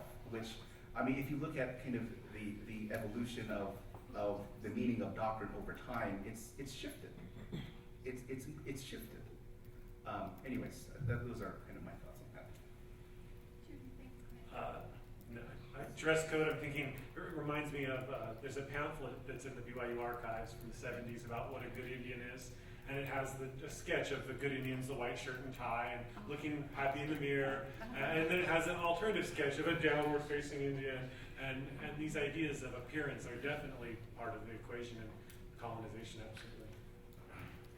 And I suppose my response to that would be that it's very difficult to find out, to discover where the differences between neoliberal politics and white Western colonial patriarchal capture of the church. There's a way in which those things have been massaged into our doctrine and our theology, and the kind of interpretations of scriptures, which are all too often proof-texted, give weight to that interpretation, to the question of prosperity being an indicator of righteousness and good Mormonhood.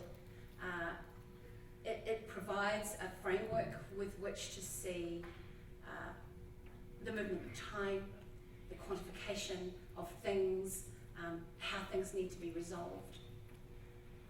And so all of these frameworks get shot through Mormonism, and it happens at the center because, you know, America is the sort of the center of, you know, the cultural center of the project of, you know, globalization and the westernization of the world at the moment. So I suppose my response would be, I think that our next question is, as I said in my address, is to come back to the heart of Christianity and say, what is not useful as people who want to be disciples of Jesus? What is not useful? Are the suits useful? Are the multiple piercings? Is the question of gay marriage, is that useful? Like politicking this thing all around Utah and throwing it out to the rest of the world? Like, who cares? When we're talking about a relational Christianity, none of that matters. When you're talking about a moral, legal framework for understanding your Christianity, then you're talking about suites of rules and behavioural pressures, etc., etc. So we need to say, is that useful? Is that useful for the heart of Christianity to thrive? And I would argue, no, it's not. I think what it does, it contains a community, it gives us a sense of identity and intimacy with each other, but I think we're going pear-shaped with that kind of intimacy. We're turning into an enmeshed culture, a deeply enmeshed and unhealthily so enmeshed and homogenous culture. And so, you know, right now we're kind of struggling with how we break out of that. So I think that when we're talking about, this discussion on proselytizing, we're defaulting to an idea of white Mormon kids from the Jello Belt going abroad. And while that's certainly the majority, probably, I would like to know your thoughts on local missionaries. And do you think that it's more useful, or do you think that local missionaries are just also kind of adhering to Intermountain West gospel culture? I think we need to look at the system. The system is intractable, and the system comes from here. And it doesn't matter who's participating in the reproduction or the observance to that system. It's still a system that isn't locally derived. And there's very little wriggle room to make the mission system work in diverse communities. So anybody can be captured by it. Local missionaries can be captured by it as much as Intermountain West missionaries. And this is the question that we always need to come back to. What is the system? Matthew talked about kind of some sort of different experiences with the Lamanite placement program. And I think it's valuable to look at how there's sort of an ambivalence or an ambiguities around and uncertainties around the appropriation of that, the way it constructed identities. But the question needs to come back to what was the system that constructed that in the first place, and does that need our critique? And often, more often than not, the system comes from here and it's transported outwards. So that's what we need to be thinking about, not necessarily how that's experienced by individuals as such, but what kind of critique does the system require?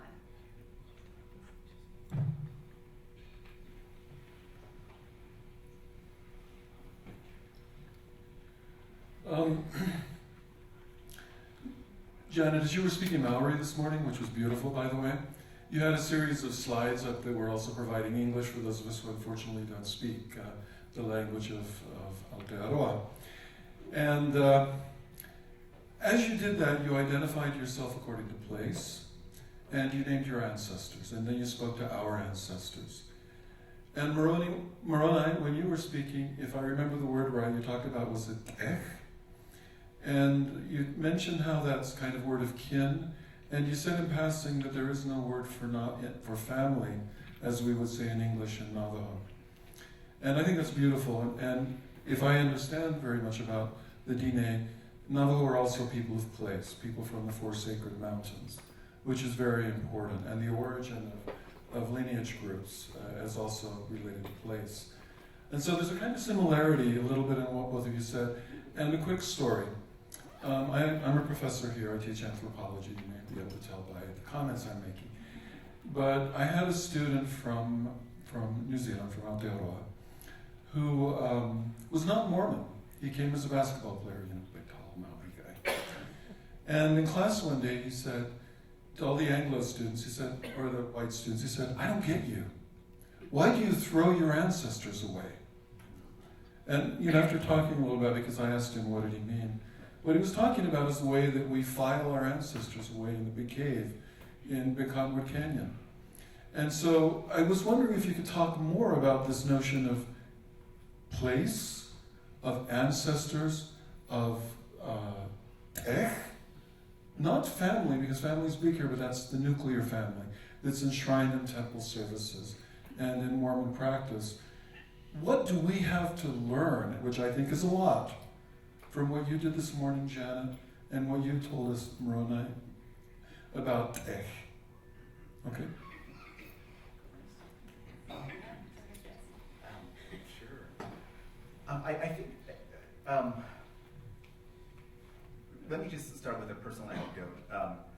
I grew up in the Mormon church, and read the Book of Mormon when I was like 11 or 12, and applied what I was supposed to do, got down and prayed, and nothing happened.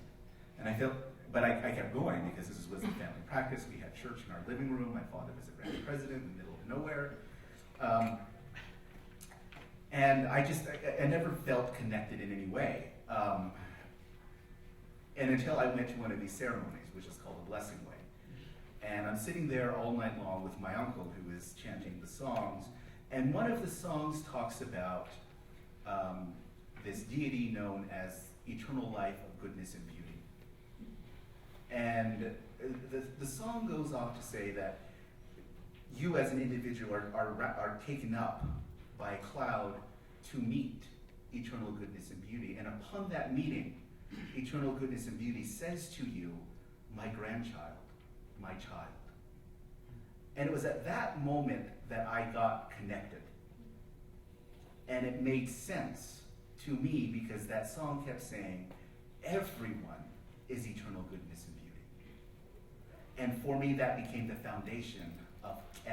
And that is the foundation of Keh, which came out later, is the recognition of that powerful entity, whatever it's called, that lives and resides and inhabits every living thing. And Keh has a series of obligations and duties for you to recognize and act in ways that comport with respect to that thing. And so for me, that became the basis of relationality, or that is the basis of relationality, that we are all connected. And so when the Navajo say, or in other words, all things are woven through this relationality. And that meant everything. So the land embodied that thing. And therefore I had a certain set of obligations to the land. And even though I may be somewhat of an agnostic Navajo, it still is very deep inside of me, that conviction of what that means. And for me, when I get to Mormonism and I get back to Mormonism, I start thinking of the divine in that way because it makes more sense to me. Because there's a deeper connection to me. When I went through the temple and went through the sealing ordinance, that became more meaningful because it exemplified that bond around eternal goodness and beauty that was present within my culture. And so I think, at least for me, that can teach us a more expanded notion of relationality and teach us just better ways of being, I think. Yeah, I feel the same way as Moroni. We have a different sort of lore, a similar sort of cosmology. And I'm reminded when I come to Utah, you'll have like, there's an all red, and there's an all red, and there's an all red. And my natural reaction as a New Zealander is to say, oh, you fellas must be related. And they're like, no. I'm like, come on. This is a small community. People kind of got here with handcuffs. You're telling me that you have the same name, but you're not related. And there's sort of a blankness. There's this like, no, probably not. When in actual fact it was probably they all come from different polygamous wives, and everybody's too embarrassed to talk about this polygamous wife thing. And I compare that to the New Zealand situation where they would say, oh, you're related to Moroni Benally. We're like, yeah, even though we're not. Because it's most important that we create relationships. And if I say I'm not related, that means that I've excluded him from the circle of my belonging. And so there is always that posture of, yeah, I am. And I'm thinking about the language, the way that we use language, and kind of coming back to your question of the land and ancestors. So there are some really important words in the Māori language, which is, one of them is hapu, which is to be pregnant, but also it's about a village, an extended family village. So the feminine version of that is pregnancy, but the masculine version of that is a village of belonging. And then the next word is whānau. And whānau is loosely, very loosely, and I think we could use that word that I'm going to practice saying sometime. Whānau is to give birth to, but it also means relationality and family. So the feminine version is to give birth to, and the masculine is relationality and family group. And then the next word is whenua, and whenua is placenta, but is also land. So in a ritual, you return the placenta to the land, and we say, te whenua, ki te whenua. And that, and the land is the identity of the ancestors, because over successive generations, the whenua has been returned to the whenua, and that gives you your place to stand. We call that your tūrama waiwai, your place of standing. And so the land becomes very, very important as a marker of your identity and a marker of the ancestors. So there's that sense of continuity. Once again, I'm reminded also that that blessing ceremony. There's a similar blessing ceremony for children. We call that a karakia, which invites that child in spirit form to ascend the ladders of knowledge and awareness and becoming and unity and oneness with the gods and with the ancestors. So, yeah. Terrific.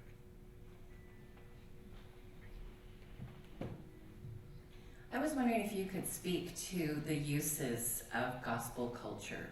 I see people in different castes that marry in exogamous marriages that will utilize. They'll say, we don't do his culture, we don't do my culture, we do gospel culture. And it's a resource that is used. So I don't know if you could speak to that. Actually, I was thinking about that last night, because I thought there's a way in which the pressure to adopt a Mormon culture, a Mormon gospel culture, a Mormon identity at the expense of your local identity, there's a way in which that deals sort of benevolently with our diversity. So if we all come here and say, well, we're just Mormons, that takes away the possibility for any racial or cultural divide that might separate us as a people. So I see some benefit there. But it's kind of it's benevolently meant, but it's violently felt. If you are in a minority culture in which it's very, very difficult to hold on to your cultural expressions, and your Mormon identity collapses into that. So I think, yes, is the answer that, sometimes that can be, that can bring people into community with each other. It can resolve issues and tensions in marriages where there's cross-cultural marriage. But there will be an inevitable loss, a cultural loss. And it doesn't need to be a cultural loss. If we in Mormonism developed ways in which we honour each other's cultural differences and a way of seeing cultural differences as an enrichment in relationships and in community, then I think that would be the next gesture. But it never has been. It kind of it ticks me off that we've never gone to that place. But I think that's the next thing that needs to be done.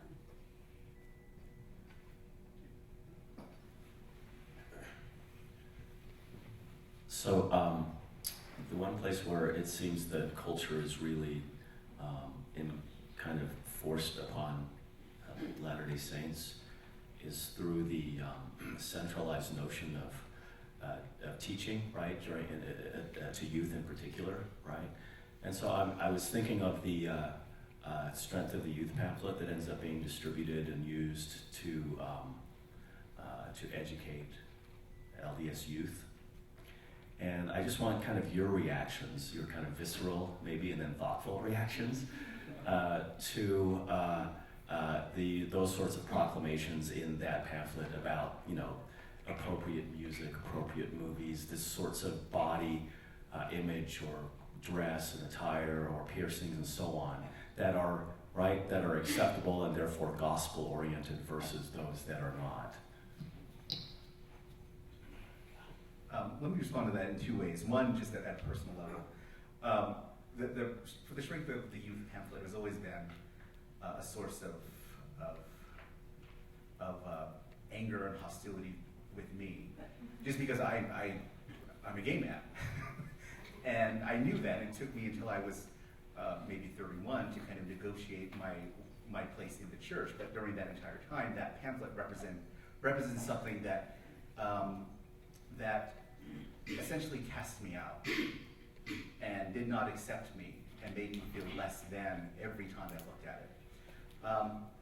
On another level, from the cultural context, the Navajo context, there's in addition to a young woman's coming of age ceremony, there's also a young man's coming of age ceremony where you go out with a medicine man and you have a ceremonial sweat lodge. And in those moments, they instruct you on on what it means to be a good person under the principles of this notion of eternal goodness and beauty. And that was more meaningful to me. And when I went back and looked at that and tried to ignore the sexual orientation component, there seemed to be some of those things that did cross over. But in the end, for me, it's a very rigid thing, at least within when I go back into my branch and see a lot of the young Navajos are looking at this like, why can't we do these things? It's a list of things to regulate and police their behavior, and it's a set of things for them that in their mind of like, well, we don't want to be these white kids. We want to be Navajo. Why can't we go back to the ceremony to just follow that? And so there's that operating as well at another level. Yeah. I think one of the issues that we have, and I didn't grow up with the Strength of Youth pamphlet. I grew up with the Young Women's curriculum, which imposed a lot of impossibly difficult behaviors to understand. So for instance, there was at one stage, I don't know if anybody remembers, there was a young woman's lesson on the need to shave one's legs and underarms. And an overemphasis on what movies we watch. And don't get me started on the petting and necking. We kind of knew what it was, but we feigned ignorance. Like that's an American thing. So, for us it would be, snogging and feeling each other up, which went on rampantly. But we weren't necking and petting. So, there was sort of like it came in this cultural fog that asked us to interpret behaviors which were completely, came with this disconnect because we don't come with the culture that supports that. So for instance, somebody was sharing with me the other day that he lives in Australia where there are 20 Mormons in his town. And a young woman's president, the General Young Women's president, came out and spoke to the youth of the region and said, what you need to do is let's light the way to MIA. So we want you to go out and turn on the lights so that everybody who's coming back from the ward house can find their way home. Like with 20 Mormons in a town, you want us to do that. We're going to get like moths and spiders because it's Australia. But nobody walks to the chapel. We all have to take cars to the chapel. So there's a nonsense. And so I just want to finish by saying I think that something like the Strength of Youth creates exclusions, and it constitutes young people as policemen and women and gatekeepers for the tradition. And so young people are very suggestible. So they will look at a list of rules and they'll say, yes, now you're not keeping the rule, but I'm keeping the rule. And from a tradition, from a cultural tradition which is very relational, anything that excludes another person is a violence. So somebody might slip up and then suddenly they will be the pariah in the community. So I think it's irresponsible because it doesn't maintain the more Christian need for relationality and belonging and inclusion.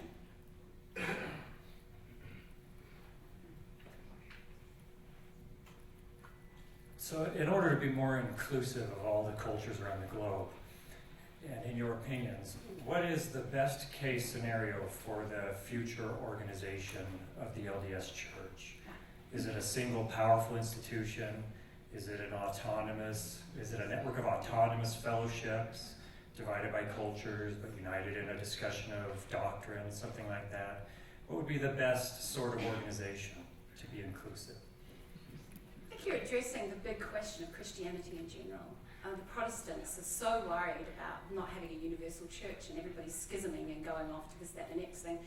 My city, you'll be a Presbyterian, go to the Presbyterian one day and you'll be, Pentecostal the next and a Baptist the next because you don't like the pastor. I think they're lamenting that gesture, that the issue of those divisions, that you can't actually get the much needed cohesion in order to make an impact on the world. So that's pitted against, you know, the Catholicism, which has always tried to be the universal church, which keeps on falling over itself. And it has such, I mean, it takes them, what, like about 100 years to put together what's that thing they had in 1959? They only resolved in 2005. I want to say convocation. What was it? The what? When they had reorganization of the church. Vatican councils, yeah. So it takes us a long haul for them to manage this chaotic community. So I don't know, I mean, I don't have any particular answers to that, but we're looking outside of Mormonism. We can be informed by the wisdom and the patterns. Like, I'm not sure that I'm suggesting that we need to collapse all central authority, but I'm not sure that I'm suggesting that sort of flowering in whatever iteration that you want to is actually going to be useful either. And that comes back to the question, what holds us together as a community? What is at the heart of this tradition? And I think that's the question that we need to ask before we talk, answer before we talk about how do we deal with multiple cultural diversity.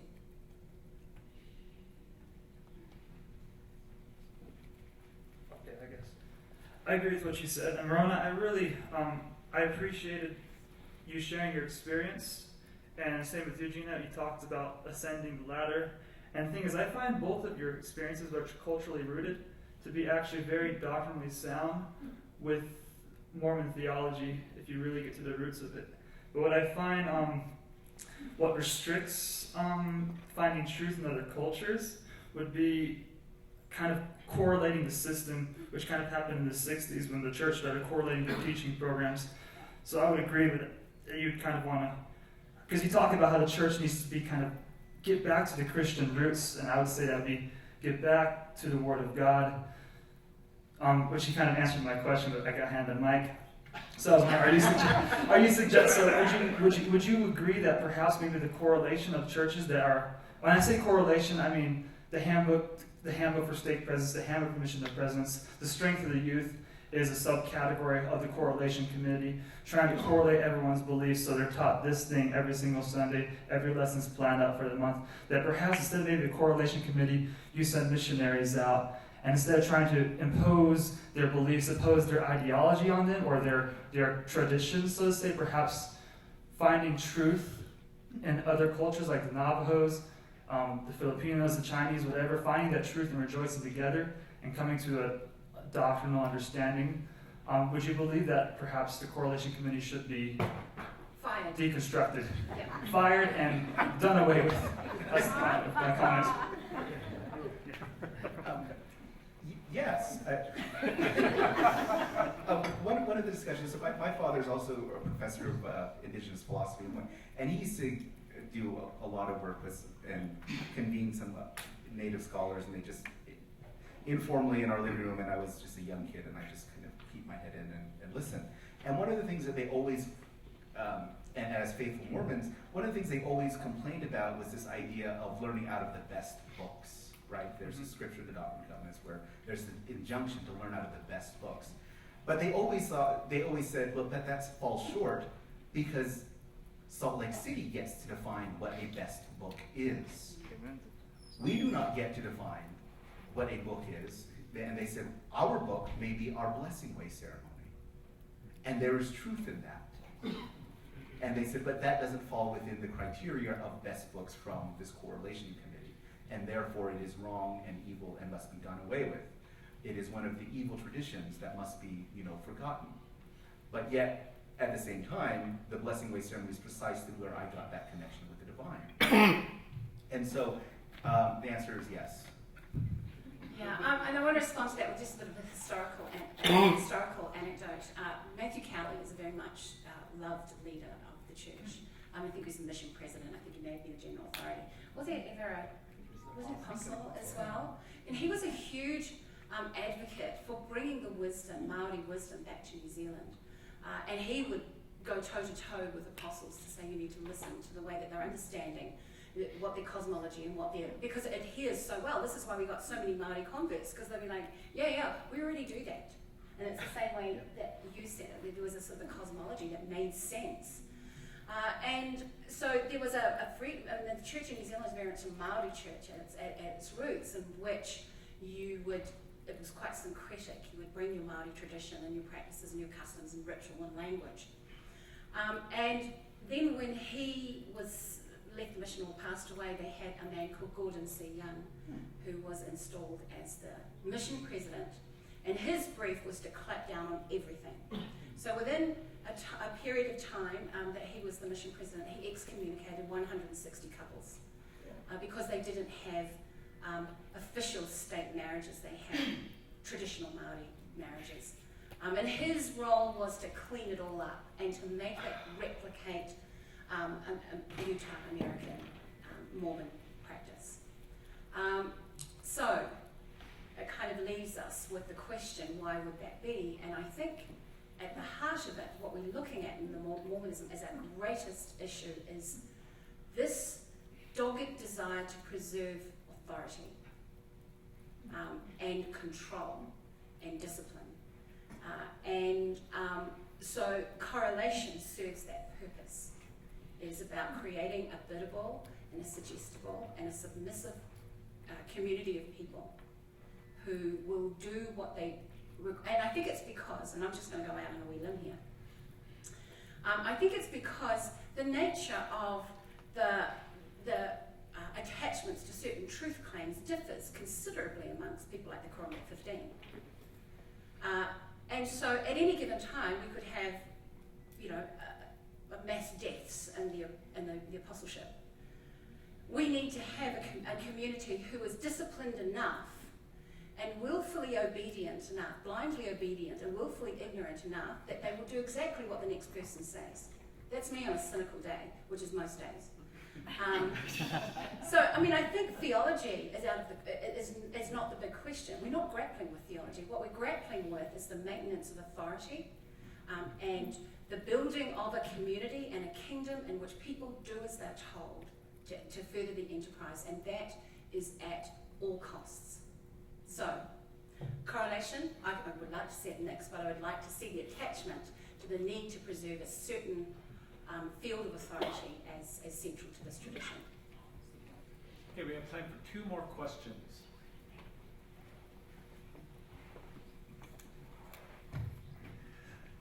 I was just wondering, over the past 20, 30 years or something like that, can you see signs of encouraging change along the lines that you have spoken in terms of what comes from Salt Lake or the Missionary Training Center, looking for more ways to be culturally sensitive and to think contextually in terms of theology or whatever? In a growing age of, we're all more aware of diversity and pluralism in the society. There can be tendencies to either be fearful of that and pull back or to embrace it, and could you just comment on what you see as trends and maybe a little bit on what you think of in terms of your gut feeling about hopes of the future? I think the trend is opposite, actually. If I take the missionary program, for example, in the 1970s, there was a concerted effort to teach all missionaries how to speak Navajo, and in that curriculum, they also taught them about Navajo cosmology, so they had a better fit when they got in. Now, none of the missionaries are taught to speak Navajo, which prevents them from accessing, if the church were really meant about trying to do conversion, it prevents them from accessing about 20% of the population who does not even speak English. And so you have missionaries working in the field who have no, and that is not seen as important for the church, because the church is saying, well, eventually the Navajo Nation's all going to speak English, and they're all going to essentially assimilate under this larger rubric of like multiculturalism. And so, why let the missionaries learn Navajo? So there's this reverse trend. And I also, just looking at my father's experiences as a church leader as well, it's the clampdown on cultural practices has become even more numerous than times before. and the stressing of the need to follow a very specific logic of success. And what I mean by that is, what does it mean to be a successful Mormon? And there's a very specific logic attached to that. And I think Gina mentioned that before, is there kind of middle class person working in with an MBA in some insurance company making money and house, 2-car garage, something like that. And when you don't, and there's this concerted effort to push that on as if though that is somehow connected to the blessings of God. And there's more concerted effort of that now than even when I was growing up in the church. And I see that even more now than before. And I'm sure Gina will have more explanation. Yeah, I agree. We both looked at each other and said it's the opposite. Yeah. So missionaries going to New Zealand once learned the Maori language, and that was, a necessity. I don't think they even touch it in the MTC. I mean, they could, we're a bicultural nation. They could give at least some instruction on how to greet each other, but there is no attention to that whatsoever. So I think in many respects, it's the correlation has washed that identity right out of the church. It's sort of an opposite trend. And I don't know, you asked the question if it's fearfulness, I think so. Because what you don't know is what's going to challenge you to change, and folk around here don't really want to change. Matthew, I'm interested in hearing from you as a historian. So, as someone who keeps being told the archives are ever more open, my requests keep getting rejected. But besides that, I'm thinking about the issue here with, for example, another reservation when they moved away from missionaries learning Navajo and learning native culture. There's kind of these two going different directions. There's some folks that are saying this is assimilation to have these white missionaries coming out there, and so let's not be assimilationists. Let's turn the gospel and the church over to the local people and put local people in charge. But at the same time, you have the correlation. You've been correlating those leaders, and so it seems like on one hand it's trying to move away from this assimilation, but on the other hand it's still happening. Whether local people are in charge or not, and whether it's outsiders that are controlling the church. Can I just respond to that? Because that causes a violence in the community. It pits people against each other. So there are people who really want to hold on to their customs and traditions and their language, and those people who have been broke by the church and have become honorary white folk. And so you've got a division in families, and that's the issue. Like, how does the church and its relationships within those communities create exclusions and social shunning and really unproductive family and social relationships? We have time for one more, if it's brief. Okay, the church is very interested in genealogy, and as a result of that, my parents, as I was growing up, we spent lots of family home evenings looking over genealogy charts, and my father only recently had a DNA test done where he found out that he had African ancestry. And he, as a result of that, he ended up doing some more research on a particular family line that we had never been able to research back past his great-grandfather. And what happened was that he found out that his great-grandfather was an African-American who had been passing as white. And he had left behind his family and his place of origin and never told anybody about it because he was passing as white. And this story, this has all come out after 1978, so it hasn't been a problem in terms of now, in terms of the cultural history of the church now.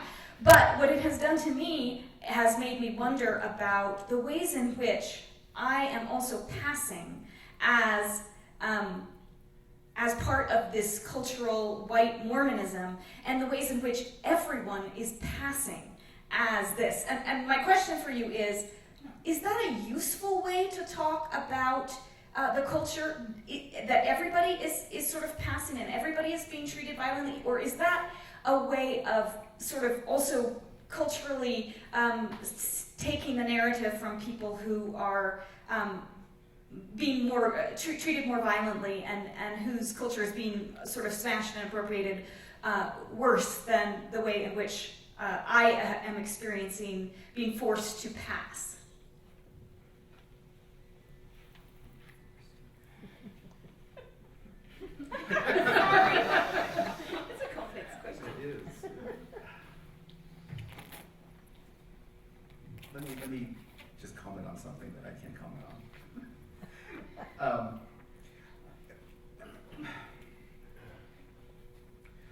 I know that there is a lot of performance, and what I mean by that is,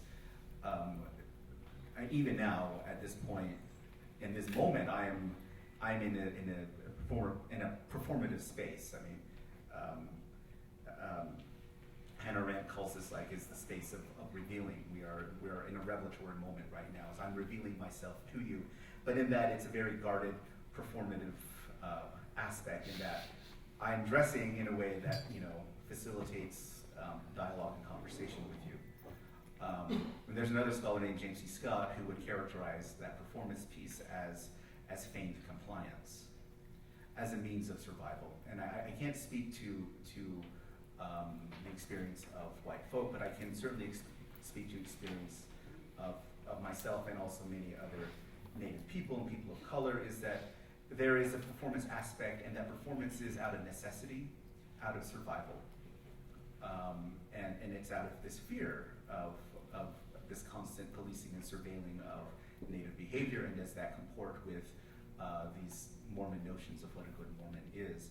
And so a lot of them, at least that I know, perform good Mormon as a means of survival, because they want to maintain some connection to the spiritual basis of Mormonism, but they have to then, that performance then becomes a vehicle for that, for better or worse.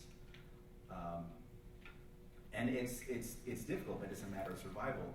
And even within that space, there is fear of transgressing the boundaries of whiteness, the rules of whiteness, even within their own communities, and that causes a lot of level of violence among ourselves. It's like, well, at least for me, I get very frustrated when people of color will not step up and call things out, but I understand why they don't.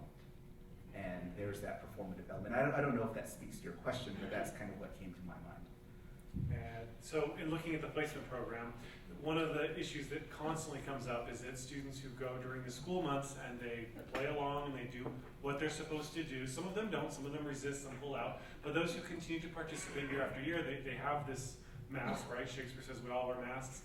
But then during the summer, they return to the reservation, and there's a whole different experience. And occasionally you'll get some white foster parent who, meaning well, goes to visit their foster child on the reservation, and they're horrified and confused by what's going on. And the child is horrified and confused to see the white, because now two worlds are clashing together, and this poor kid that's 8 years old, 12 years old has to figure out how to make it work because they've been playing two roles. And we all play roles at some point, but when they crash, it gets difficult, I suppose. And I just have a quick reaction to that, and I addressed it in my talk, that, and I agree with what you say, that there is a performance element to all of our social gestures. And you kind of set up a question, is it this or is it this? Or perhaps it's both. Perhaps the adoption, the more generous adoption of compound worldviews, not requiring people to be entirely anything, but to inhabit the identities where and when they wish to, and how they wish to, that be strategically or not, is a gesture of humanizing people. Asking them to be one thing is the most dehumanizing thing that we can do to a human being. Well, thank you very much to each of you for sharing your time and insight with us. Please join me in thanking our panelists.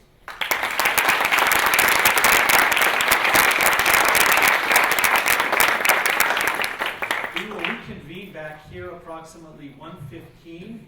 Your program says 1 o'clock. We're going to start the film screening just a little bit past that.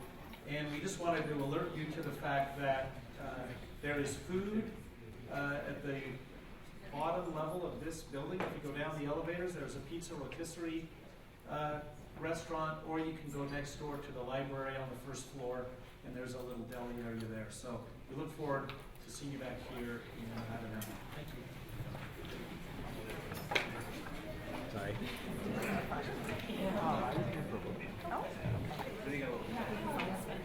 And Lindy, this is our government.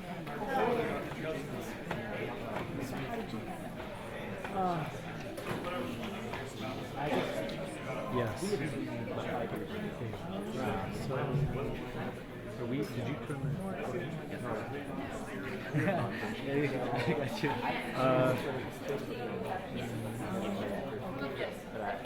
The right feet.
just say this, American Airlines is not our friend.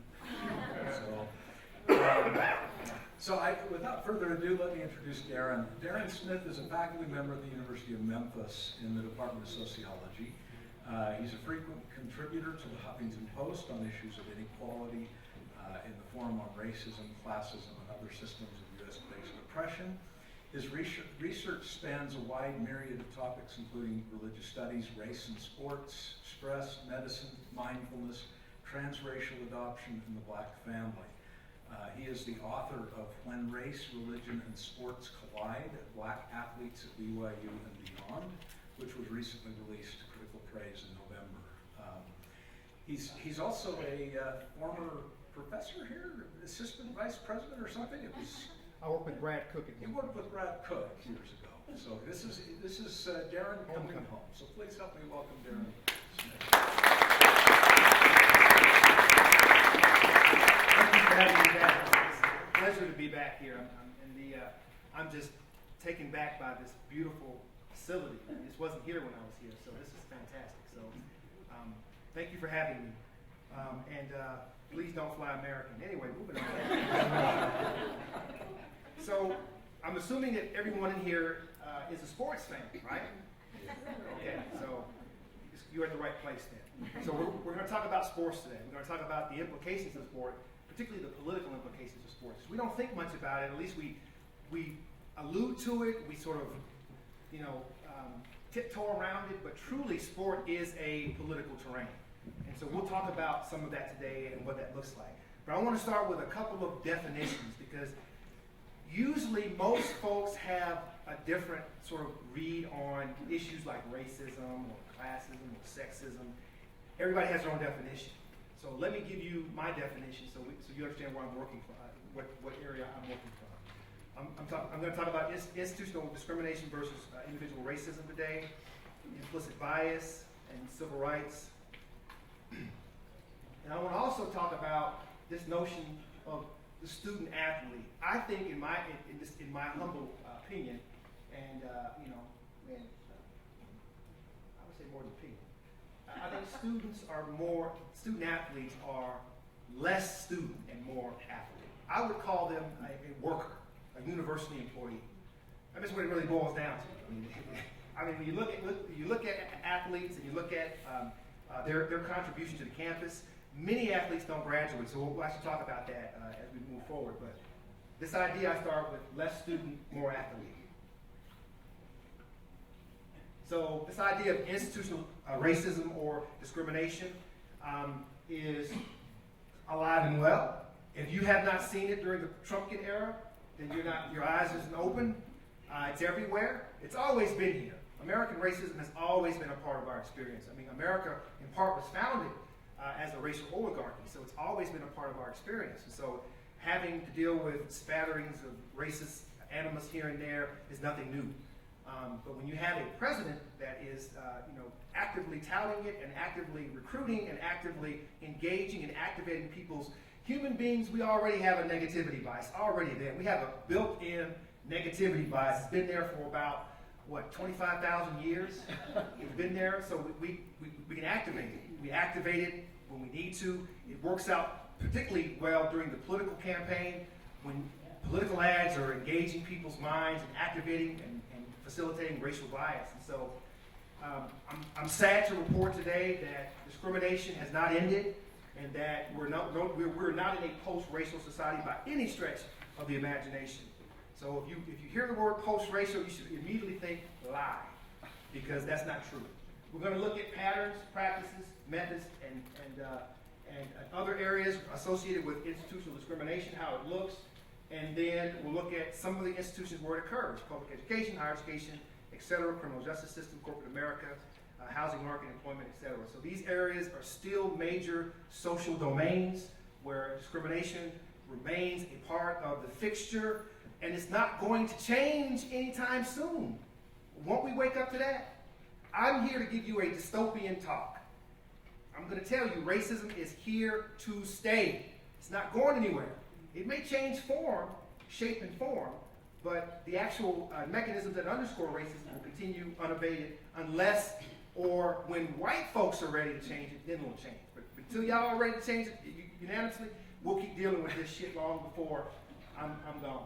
So unexamined implicit bias. Today's discrimination is more overt, right? No one's going to come up in your face and call you out your name like they did 40 or 50 years ago, although you may have incidences of that today, but it's less likely today. Most people want to be politically correct, right? They want to be PC. They don't want to be labeled a racist. That's, I guess, one of the geniuses of the civil rights movement era was Dr. King's notion that one day his children would go to school and be judged by the content of their character rather than the color of their skin. You heard that before, right? That's the most often quoted section of that speech, and they ignore everything else that he said. That's the only thing that stands for is Dr. King's admonition. So I think that having said that, we have a long way to go. Partly because racism as an institutional ideological fixture is rooted within our minds, our attitudes, our beliefs. They govern what we do, what we think, who we marry, where we live, who we vote for, all of these things that we don't think much about. Why? We don't have to, right? It's not forced in our face. We don't have to think about it unless there's a national incident or some kind of an incident that compels us to look at it in a much more deeper way. So bias swirls beneath the human level of consciousness, informing our thoughts and our behavior. Institutions of higher learning have done an absolute abhorrent job at ending this. We suck as Americans, and our educational systems suck. We don't talk about shit like this. We don't want to talk about it. It makes people upset. Even me saying shit, some of y'all bristle. just saying that, you know what I'm saying? So words and images and matter. We got to get past these biases that speak us. And we have to start looking at the America that we all live in for what it really is. It's a racial oligarchy. It always has been. It's nothing new, right? If you're honest with yourself, if you're truly honest about the reality of what you see, that's what I see. I live this shit every day as a black man. I live it. I feel it, the weight of it upon my body every day in some particular way. Whether it be talking about this kind of stuff or whether it be even lecturing to a group of students. And you would think that today's students in post-racial America would be better at dealing with these issues. I'm here to report to you today that that's not the case in the South. And when I taught here not too long ago, it wasn't the case here either. So we got work to do. We have work to do. And we've shirked our responsibility to bring about true systemic change in this country. And maybe after this talk, maybe some of y'all will be inspired to do more. So how do we know this stuff exists? We can measure it now. We can actually measure people's unconscious attitudes and beliefs with the implicit bias test. It measures, things that we couldn't actually. How do you measure unconscious bias? How do you measure your unconscious thoughts? How do you do that? Science figured it out. We can do it now. We flash some faces across the screen. You see black faces. You see white faces. You automatically associate those faces with negativity, with adjectives associated with white and black. I mean, millions of Americans have taken the implicit bias test, and it yields similar results across the board, right? We continually see a proliferation of racial bias in America. It hasn't changed much, sadly. Test takers routinely associate positive words with white people and negative words with black people faster than the opposite association. So that's how you measure. How quickly are these associations? How fast, in milliseconds, can you measure how quickly a student or an individual sees a face and then associates that face with something positive or negative? It happens very, very quickly. White Americans, in particular, have been socialized around these issues. I mean, this has been one of the ways to keep America. Quit blaming people of color for separating the country. It ain't people of color. We have no power, right? You can't say, y'all have Barack Obama, please. Come on. The presidency is an institution. One person cannot effectuate change to that degree, as you can obviously see today. I mean, today's political climate hasn't taught you anything. It should be teaching you a whole lot right now. So I'm not sure where you all are. I know I'm in Utah. I know people are conservative here. So I'm not sure what kind of crowd I have. And I really don't give a shit either. So, we're talking about how children see race. I mean, at some point in time, audience, you just have to just not care anymore.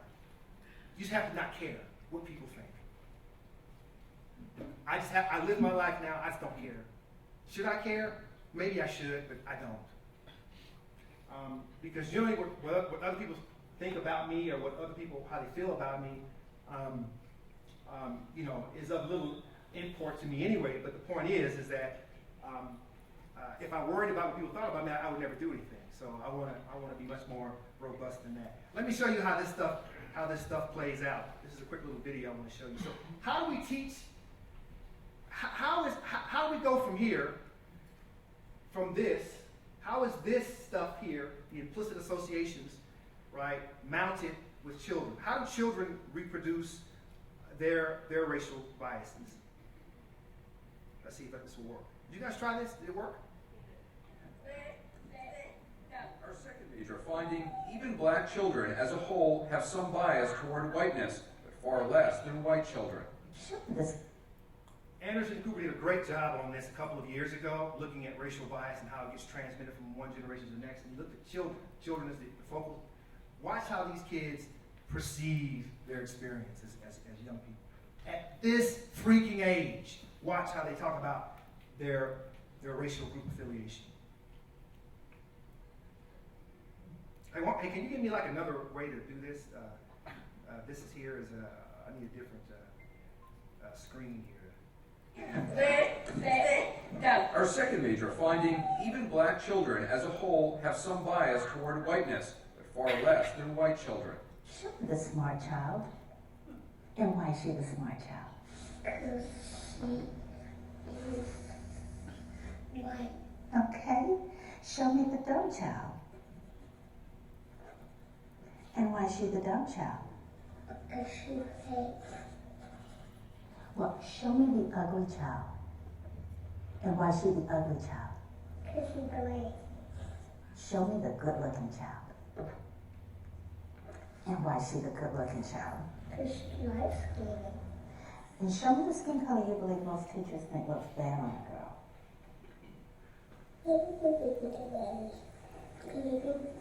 Each teacher wants to tell a student or either way what they look like is. Yeah. It doesn't matter what you look like on the outside, it just matters what you look like on the inside. Show me the good-looking child. Yeah? Show me the child you would like as a classmate. This is racial socialization. He's been taught to look at this differently. I don't really care what color they have. This 5-year-old girl gave some provocative answers during her test. I asked her about them later. Thank you. Why do you want that skin color? Because it looks lighter than this kind, because this looks a lot like that one. Mm-hmm. Yeah. And I just don't like the way brown looks, because the way brown looks really nasty for some reason. But Now she's getting this from white supremacy, right? This is what she's learning living in a racist oligarchy society like ours. She's learning this just being a black kid in a white world. I mean, does that bother you guys seeing that? These kids reflect themselves that way. It bothers the hell out of me. My girls are deal with this in Utah, deal with this in Tennessee. Excuse me. They're always dealing with this crap in Tennessee. It's not just Utah. Where am I at, y'all? I'm just all over the place. I'm still flustered from this damn airplane flight.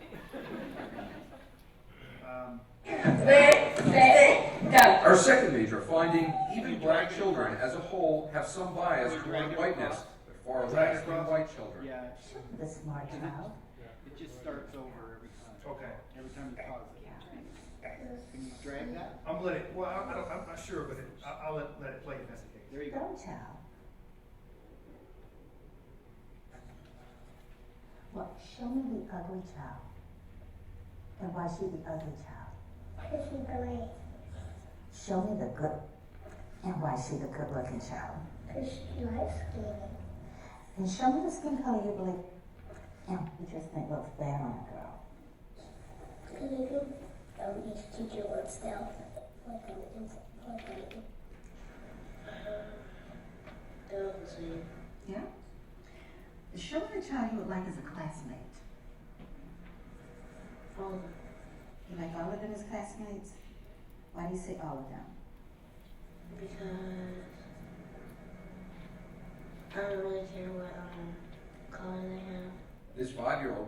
some provocative answers during her test.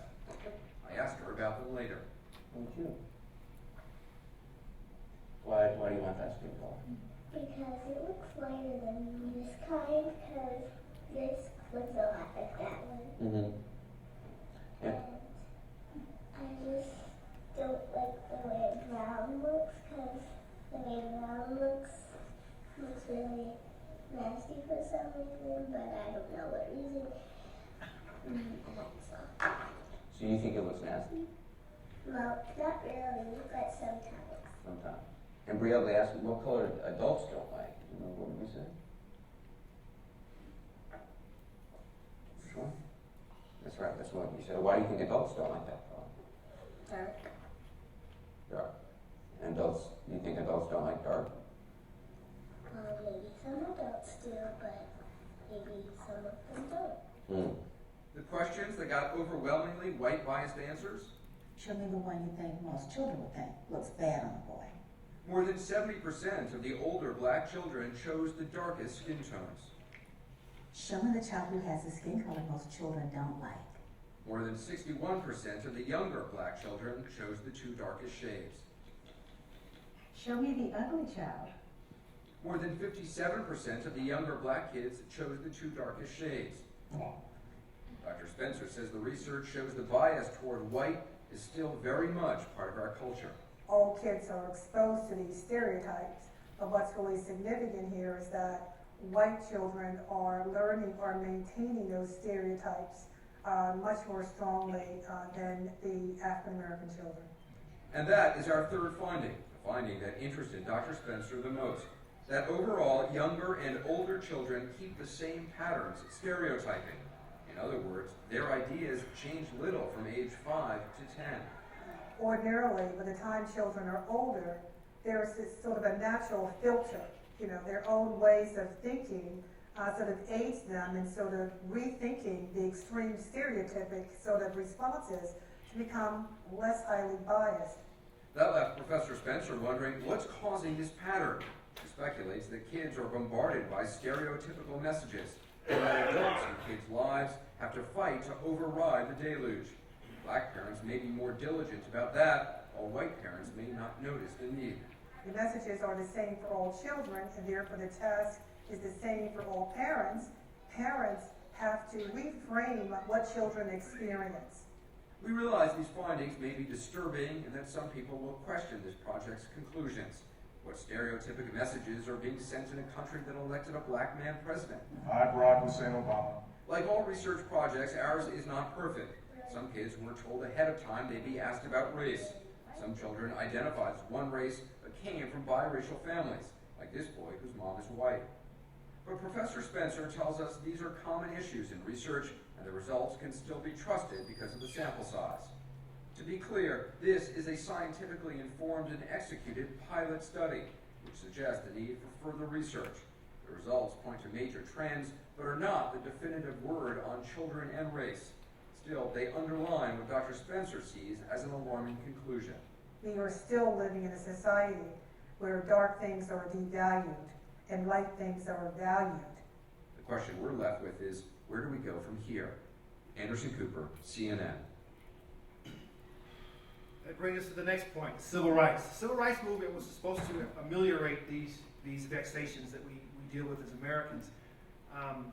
And it may have done some things in terms of changing laws and making laws, or at least trying to bring some sense of equality to those who've been disenfranchised. But sadly, many of those laws are weakened, and many of those laws are not enforced. And so we're still having issues with people getting basic civil rights. And as I said before, as a consequence, white supremacy lives and the racial fog remains. So enter black athletes. Now, black athletes or athleticism has always been another institution whereby African Americans had a way out, a way up and a way out. Very few opportunities were open to African Americans. One was sports.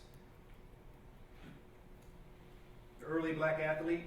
In the 1800s, black athletes competed alongside whites in the Kentucky Derby, horse racing, oarsmen, cyclists, hunting assistants, runners, wrestlers, prize fighters. African Americans were widely utilized, not just for their labor power in terms of what they could do in the field or in the big house, but also what they could do in the competitive play. Such as these ones mentioned here. 15 of the first 28 winners of the Kentucky Derby were black. They were all black jockeys. The black jockeys eventually went out of style, but there's a reason for they were forced out. And we'll talk a little bit about that hopefully. So some of this has to do with the exploitation of the black body. The bodies of enslaved Africans, have always been used as commodities in North America. They always have been. I mean, and as such, blacks have never been seen as quite fully human. And you underscore this with discourse and rhetoric that sort of cements this thinking in the minds of Americans in general, including blacks, because blacks get the same message about themselves as whites get, of their status as being less than. So the bodies of blacks have always been celebrated, but the minds of blacks have always been denigrated, particularly when blacks speak against white supremacy, like I'm doing today. As you can probably see, I really have no fear of this anymore. I really don't. I was a chicken maybe 20 years ago starting into this because I got tired of white people jumping on my case about this. I guess I've gotten hardened over the years about it as I've seen more and more shenanigans occur, more and more chicanery occur over the years. So now I don't care. So I guess that's the way to be. I guess you have to be courageous and just not care about it anymore. Just say this is what has to be done. We have to change people's hearts and minds. I mean, this is not going to change. You can't legislate this away. We've tried to legislate this away several times, and it's not been successful because people's hearts and minds haven't been changed. They still have investments in this stuff, right? So you can't change, people who are unwilling to change when they have investments in a system that benefits them. It's a moral system. Racism is about uplift. It's about opportunity. It's about privilege, benefits that have been accrued to whites by other whites. Others have not been allowed into that same space for years, for centuries now we're talking about. So if we want to see the country destroy itself quickly, let's continue the inequality that we currently got going in this country, right? We're deepening our inequality. We already had it to begin with. Now it's getting even deeper now. So let's just continue this trend, and maybe we can spur average, ordinary citizens, Americans, to speak out, to start to change this stuff. Start to get back to our roots, our political roots, recognizing what it means to live in a damn democracy. It's not what we see today. That's not a democracy. That's rhetoric, right? So a democracy, as I see it, is something very different than how we see it play out today. Some of these radical traditions, so athletes have always used their voice from day one in fighting this stuff. Probably the person that comes to my mind is Jack Johnson. You know Jack Johnson, the boxer Jack Johnson? I don't know if you ever heard of Jack Johnson.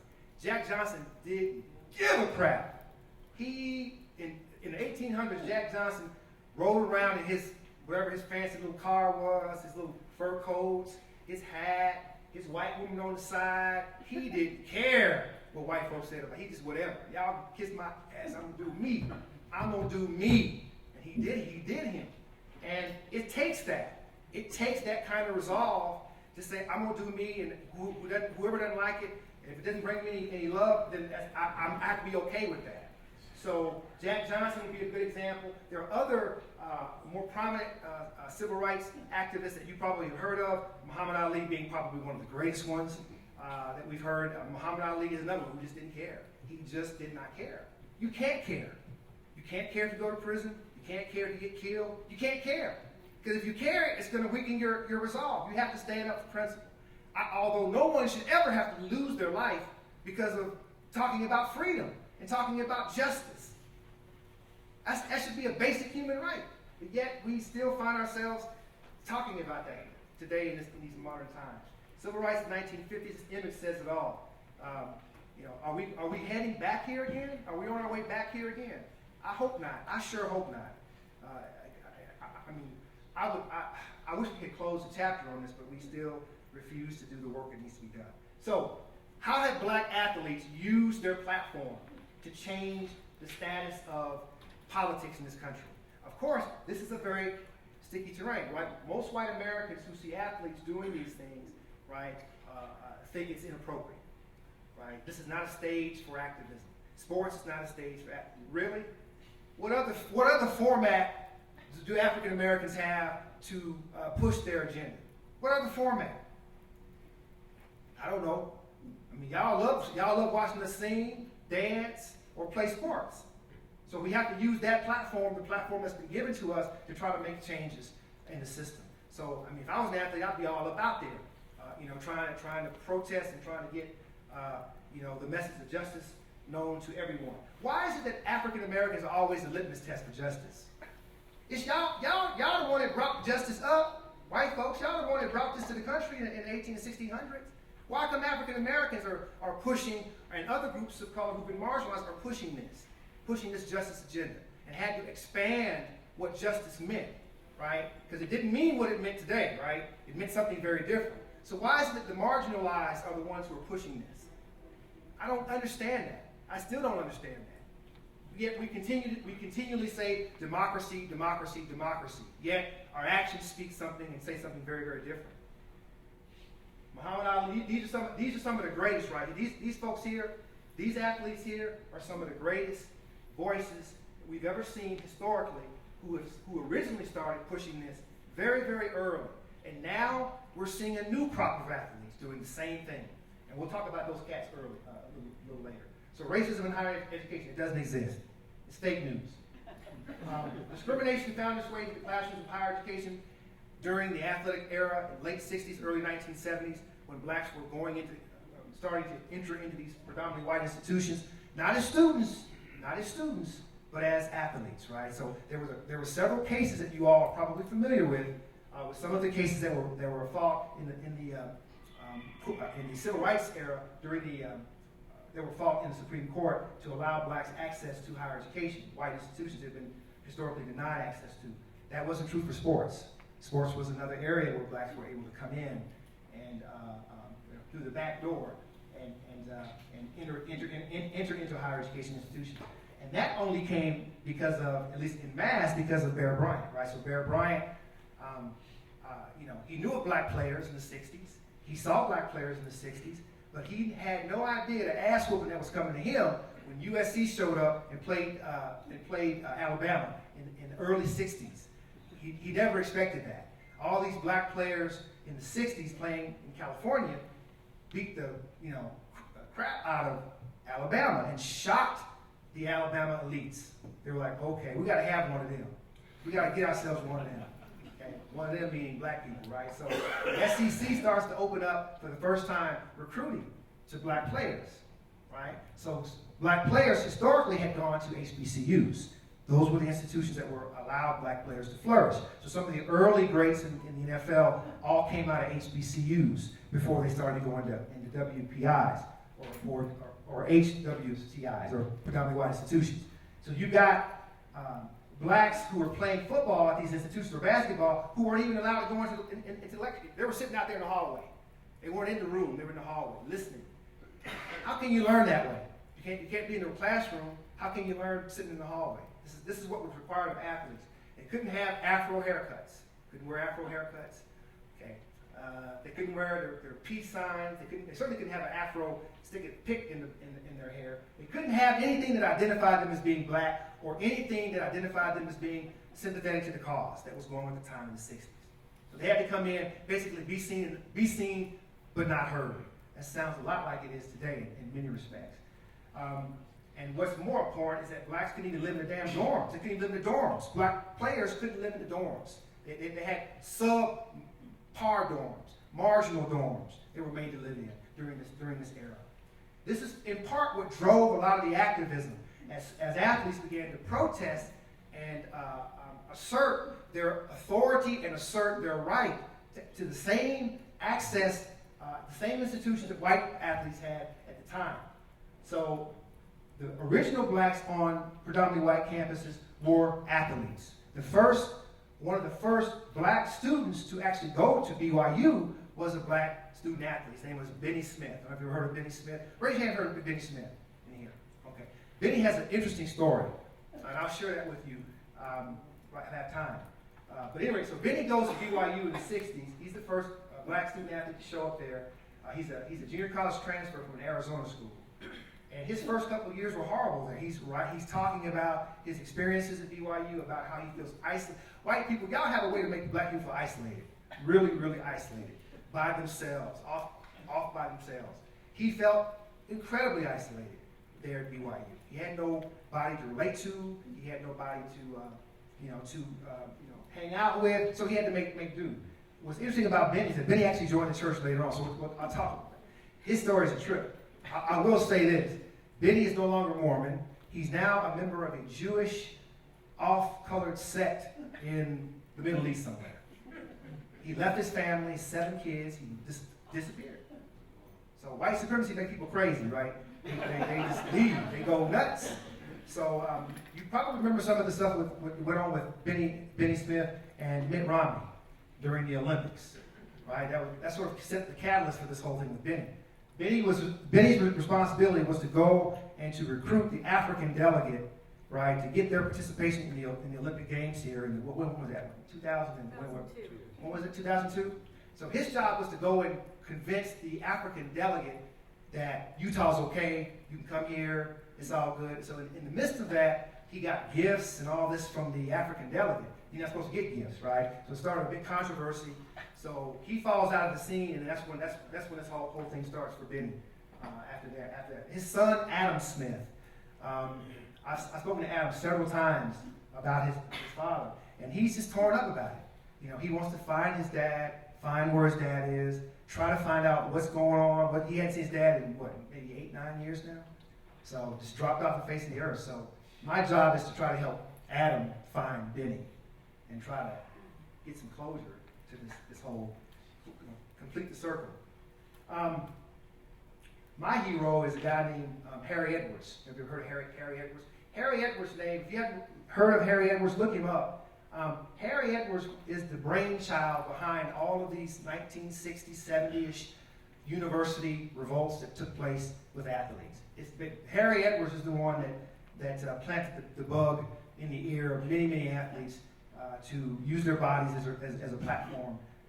And you probably saw Harry in the last videos. You guys watched the video. So Harry was 75 years old, still doing his thing. Still walks around too. Stands up erect and everything. So do your thing, Harry. But Harry's responsibility was with this organization called the Olympic Project for Human Rights. And what's so important about this is that this is the committee that established and set up the famous Tommy Smith, John Carlos Black Power salute. You remember that? A lot of people think that was a spur of the moment. That was already planned long before they already. Tommy Smith and John Carlos, they knew they were going to win. They knew that they would be on the winner's podium because no one could really outrun them. The competition could not run them, and they already had knowledge of that. So Harry said, "You're going to win this. So why not, have that glove, raise your hand." There's other symbolic gestures that were involved in it as well. But Harry Edwards is the one that did that. Harry Edwards is also the one that organized the protest against BYU at UTEP in the 60s when BYU was going to run a track. It was a track meet down in Provo, and the athletes at UTEP were going to come up here and run. And they went to the coach and said, "Coach, we don't want to do this. We want to, we don't want to go and compete against BYU." And the coach said, "Either you compete or you leave." So, I think that's Black Wyoming 14 Part 2 that took place in UTEP. There were several Wyoming 14s, not just the one that you heard of, the famous one, the Wyoming one, but there was other little ones that took place too. One of the main was being the one at UTEP with the Harry Edwards convincing the track runners down there not to compete against BYU.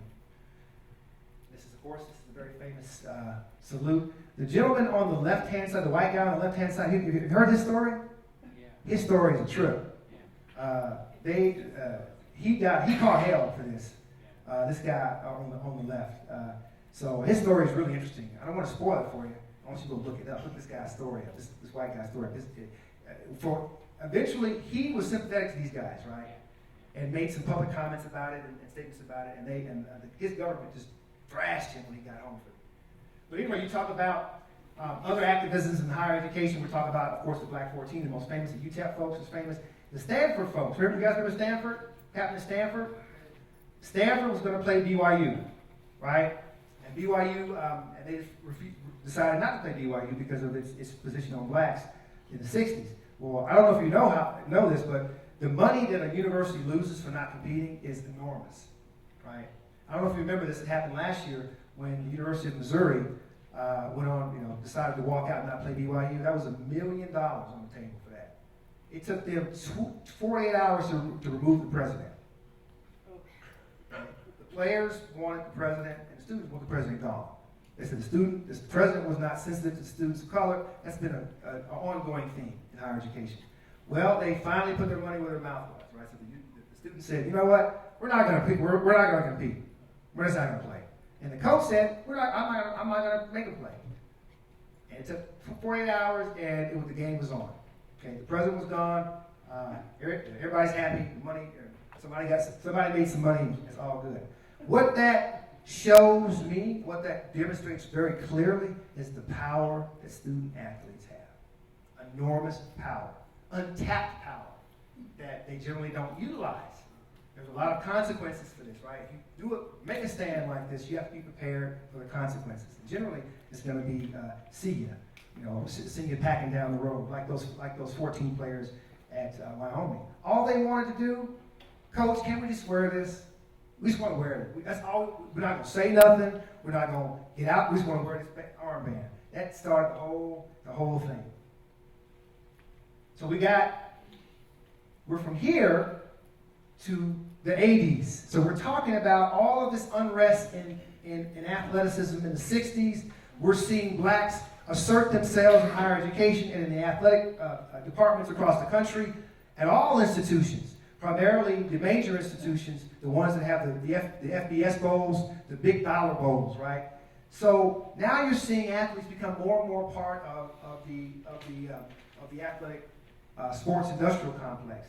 And you're seeing a difference in the way in which athletes now are asserting their civil rights positions. One of the most famous ones is Michael Jordan. So Michael Jordan, but even before Michael Jordan, I'll start back before him.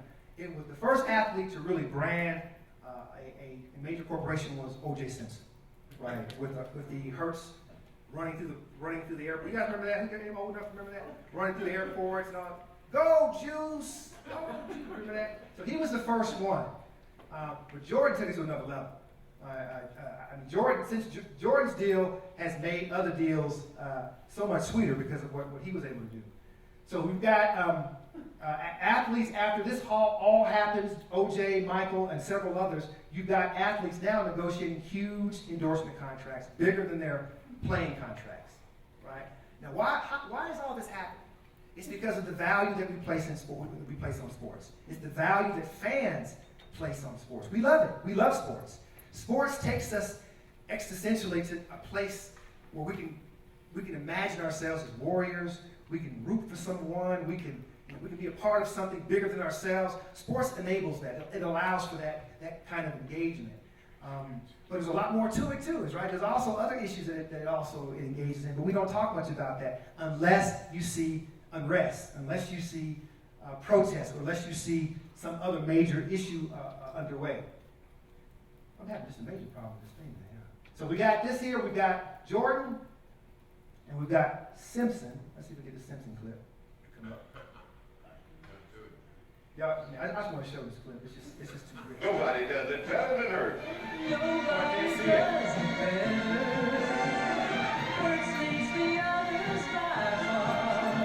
Technical difficulty. I don't know why it's not showing, but I'm watching this right here on this computer screen. So I want you to see that it's so old and vintage. You can't, And people love O.J. Simpson. I mean, wherever you think about O.J., I know white people think he's one thing, black people think he's another. And that's another example of differences in just opinion. I can say the sky is blue, y'all say the sky is orange. Just like we can never seem to get it together. We can never seem to really congeal on things that are important. It should be for all of us. So we all have responsibility and complicity in these things, and so we can do better. I'm going to tell you how we do better at the end of this. Okay, so that video didn't work. Can you show me how to get back to the screen where I can finish showing the slide. Somebody who knows how to do this. Get your down arrow. I don't see it down there. I'm trying to escape, but it's not allowing me to escape. There we go.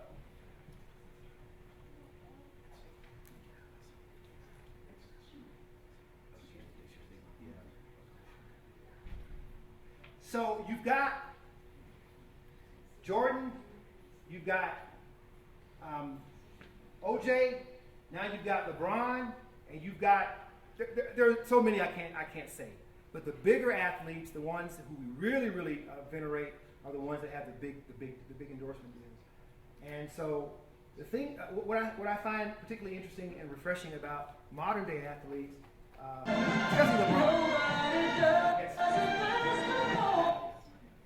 especially LeBron. To me, LeBron has emerged as one of my favorites. It's because he just doesn't care. He'll do his thing, and and take it back to the beginning. Yeah. Look at OJ, y'all. OJ. There you go. Nobody does it better than Earth. Nobody does it better. Earth leads the others by far. Nobody does it best of all. You Earth's a superstar. Nobody has more what it takes to reach your Fairlight, Mustang, LTV, or other fine car faster. Earth's a superstar. You know it.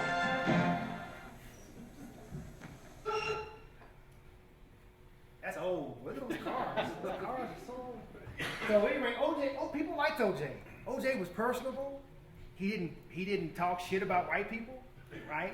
He liked white people. They liked him. See, white people, y'all love us when we don't talk shit. You love us when we don't say nothing. We're nice and we're like you, right? We don't cause trouble. We're like you, right? You have to recognize that that's the case. If you're honest with yourself, I'm just trying to be honest. Don't hate me. I'm just trying to be honest and tell you what people should have told you a long time ago, right? If you were listening, maybe they did tell you. But think about this for a moment. And again, don't the messenger thing. It's the messenger. Don't hate the messenger thing. I'm just trying to tell you what's up. Okay. About that arrow. Right there? Oh, here? Yeah, down there. Okay, thank you. All right, so this came at a price. So when white people like black people, I'm always suspicious of that, because it usually means that person of color isn't saying anything that's going to remotely rattle anybody's cages or anything like that. So that person is complicit or making white people feel comfortable. And this person's great. Yeah, this person's great. Oh, I love this person. He doesn't say, So think about the context in which black people are like. So when white folks like black people like OJ, I get suspicious, and usually it's because they don't say anything remotely radical, remotely questioning of the power structure. So this came at a price, right? Very little social activism for black athletes. When athletes began to get into these big leagues and make money, you saw activism go down, right? Because the team said, no, we ain't having that here. We're not going to have it. So the coaches, the players, the owners, the Players Association, and other groups were putting pressure on athletes not to talk about any of this stuff. So social unrest, you didn't see a lot of people come out about it. So those that did come out about it were generally ostracized, or they were disciplined and put back in their place very quickly. The black athlete voice was silenced by the Almighty. So money talks, bull crap walks, as they say, right? So you make millions of dollars, you don't want to say nothing. I'm going to keep right on quiet and keep making my millions of dollars. But I think at that point in time, there's a responsibility to do something, to give something back, to pay it forward, if you will. This idea that, of course, it's famous by, Jordan. Jordan's remark was, Republicans buy sneakers too. He was asked about supporting a Democratic candidate in his home state, and his response was, Republicans buy sneakers too. So that Jordan's been on the hot seat for a long time because of that. He's been sort of looked at in the black community as, he's a great basketball player, but not much of a civil rights guy. He's done a lot more lately in the last couple of years, though. He's given a lot of his money now than he's ever had. He hasn't given hardly anything. Now he's giving it out like crazy. I think it's because of all of the, at least he indicated, it's all of the high-profile shootings that we've seen over the last couple of years that's really compelled him and others to really stand up and take. I mean, most of the activism we're seeing now has to do with these unarmed shootings of innocent folks. I don't know if, again, that's another area where there's differences in opinion, right? Whites will say, oh, that probably she's doing something wrong. And black folks say, well, nah, he's minding his own business, just being black, right? So if you don't live in somebody's body, you don't understand what's happening to them. You don't understand it. So to make a statement about a group of folks that you know nothing about is really inappropriate. Not to mention it's abhorrent in terms of the truth. So taking ownership of black talent, this is a recent phenomenon. How do you then get ownership? And how do you then use that ownership to turn it on its head to make the system better for others? Like in slavery times, white institutions made money off black entertainment. We know about black jockeys in the 1700s. Money was to be made. Money was to be made from competition. Today, blacks are still exploited. The CBS signed an enormously insane deal. You know, most of the money that the NCAA makes off the tournament, the Sweet 16 is made during the tournament.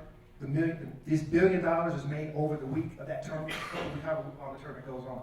That's where the bulk of the money is made. Most of the commissioners who run the big major divisions make $400,000 a year. That's coming out of this pot of money, and they're wealthy. Why would you want to give that up? Why would you say, well, I'm going to give it up for the benefit of mankind, right? Why would you want to walk away from $10.8 billion, right? Much of it's made now during the weeks of the tournament. So, you know what I'm saying? We're talking, this is a business. This is like any other business. And with businesses, you have to have labor, right? So who's going to do the labor power? Who's going to do the labor for these businesses? Well, blacks have typically been used for that. Sports, before the entry of blacks in sports, in college sports, and in professional athletics, around the late 50s, early 60s, was boring. It just was watching white folks run up and down. It was not exciting. White folks didn't bring a style of play into their competition.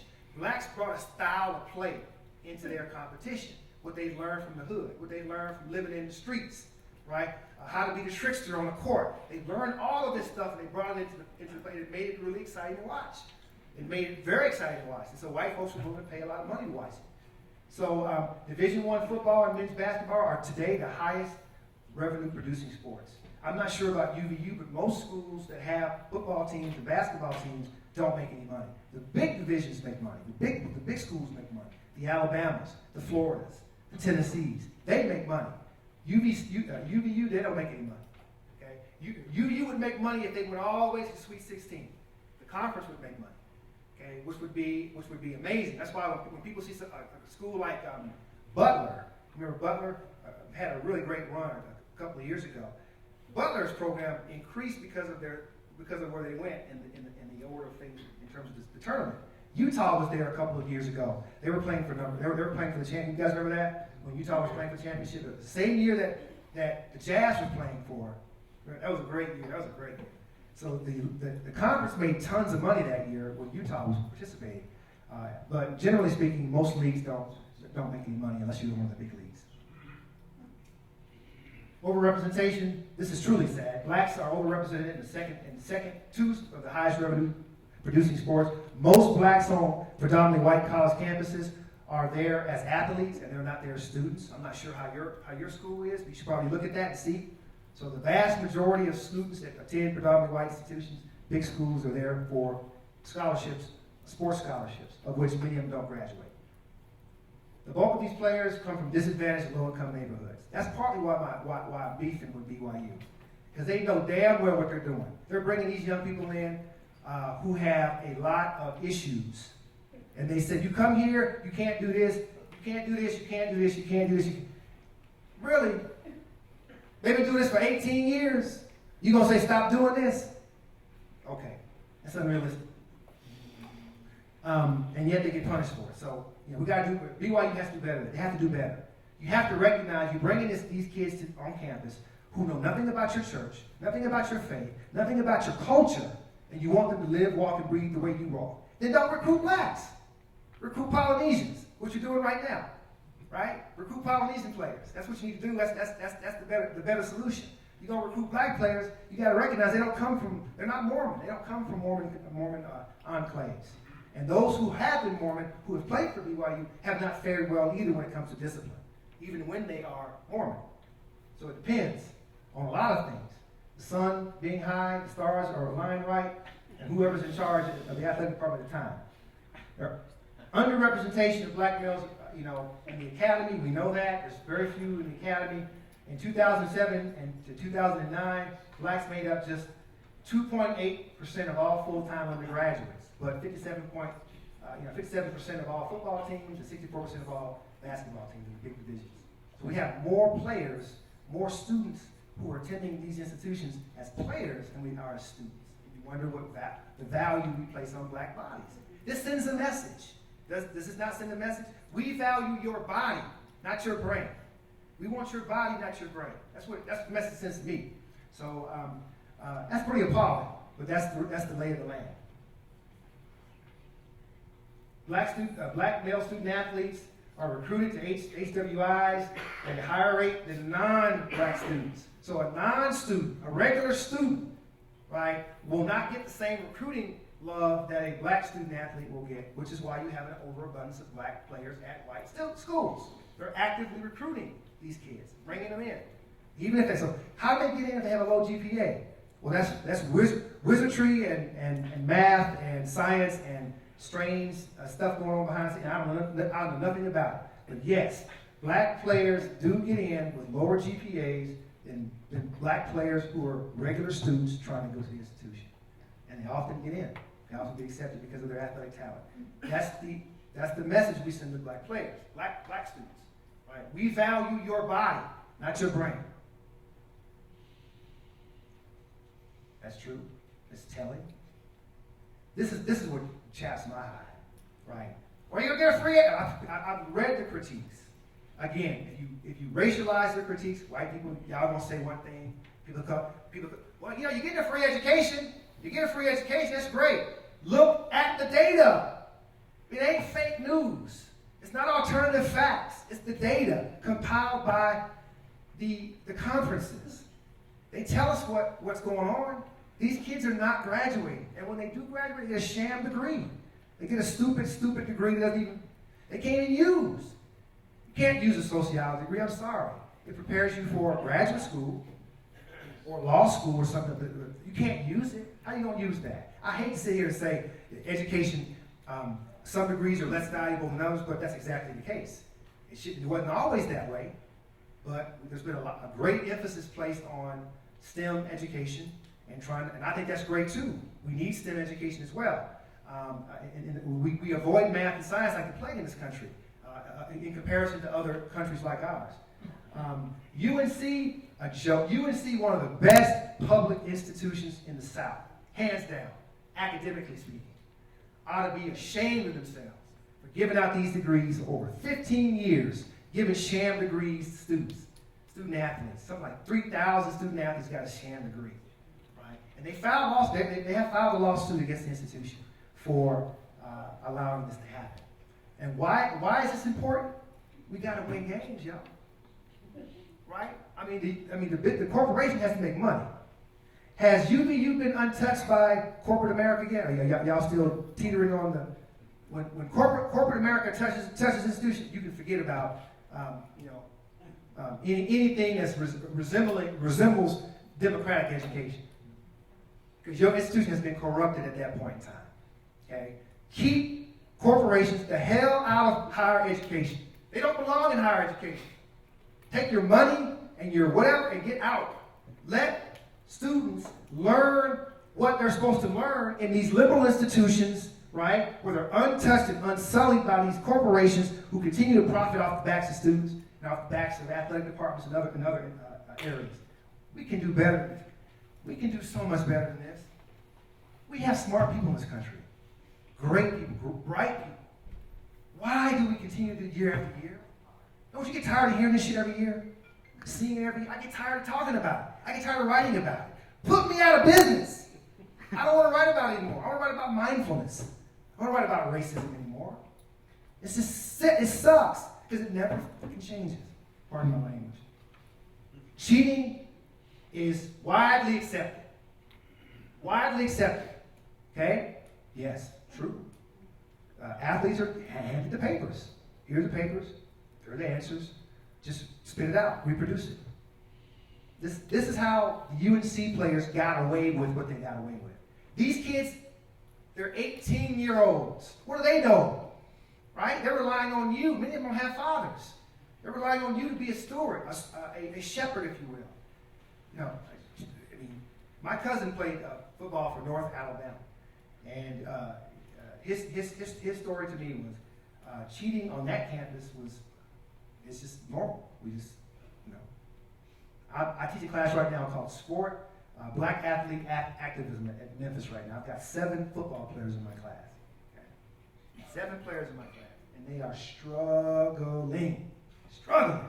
Can't even read, barely read. So I have to sort of like try to, you know, tamp it down so they can get it. I mean, and theory, forget it. Trying to understand and how to think critically, a challenge, huge challenge.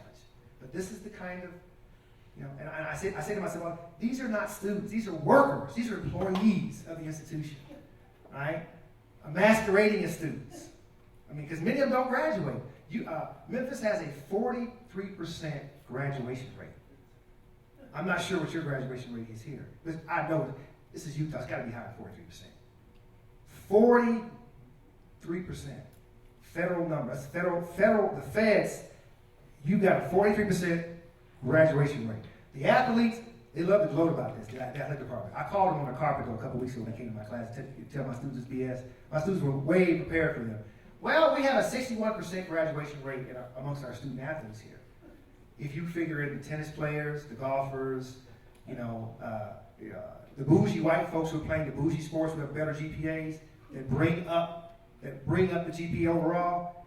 So if you look at football for just football, it's a lot worse than that. A lot worse than that. So are we okay with this? Is this a part of being in a democracy? This is a part of it too? This is part of being in a capitalist society right here. It's about making money. As long as we are okay with this stuff will continue to happen. When will money lose its value as a society? When will we start caring about human rights rather than property rights? How long do we have to keep talking about this? Over and over again until we do something about it as a society. Are you guys okay with this? Younger generation, are you okay with the way, I ask my students this all the time, are you okay with the way things are going now? You like this? And they all look around and look at each other like, they have no answer. They really don't have an answer. We haven't taught them how to think critically about anything. So what do you expect? You got to wait to get in college if you even think critically then. I mean, it's terrible. We don't get me started on that. Boy, I've been started ever since I got off the plane, boy. So many are prepared for the rigors. This is true for the kids in my class. I can honestly say these kids are they should not be at college. These kids should not be there. I mean, one of them owes me like a whole semester's worth of work. And even though I've been on the coaches behind about it, you know, yeah, I suspect I'm watching to I'm going to watch to see if he plays next semester. You know, if he plays, I'm sure he will, because he's one of the top players. And what's funny, when I first created that class, I went to the athletic department because they asked me, can we have some football players and other players? I said, yeah, bring the players on. Make sure they understand the academic world, they can do the work. And I'll be doggone if they send me 7 kids that I gotta, stay up late at night and read their writing that I can't understand and everything else. So we got some other newbies in the world of activism. This is my man right here. I like Kane Coulter. I like Kane Coulter. I don't know if you ever heard of Kane Coulter. Kane Coulter is the guy that dared. He's the guy that got the NCAA scared to death. They changed some of their policies as a result of Kane Coulter's shenanigans. Kane Coulter was the guy who actually decided that, we should unionize football players because we really are workers. We're not really students, we're workers, right? And so let's organize into a union so that the university can, we're not asking for money. We don't want you to pay us, whatever, thousands of dollars. All we want is good health care. So when we walk out of here, if we have a concussion, we can be guaranteed that we'll have coverage. We want to make sure that we graduate, we actually get a degree. If we finish our years of eligibility before we graduate, then we want to be sure that we can graduate again when we come back, finish our education. Kane Coulter's the guy that did this. He went all the way to the Department of Labor and filed a suit, right? And the Department of Labor, I don't know if the guy who ruled in his favor knew what he was doing, but he ruled in his favor. This opens Pandora's box, right? Now all of a sudden universities are shaking in their shoes. We have to pay these players? We have to pay them? Y'all make billions of dollars off these kids. Yeah, you pay them. Well, they get a free education. Okay, a free education. Ain't nothing's free in a capitalistic society. There's nothing free. You're going to pay some way. Either you're going to pay ideologically, or you're going to pay with your hide. You're going to pay some way. So Kane Coulter's the guy who scared the bejeebus out of the Department of Labor and higher education in general.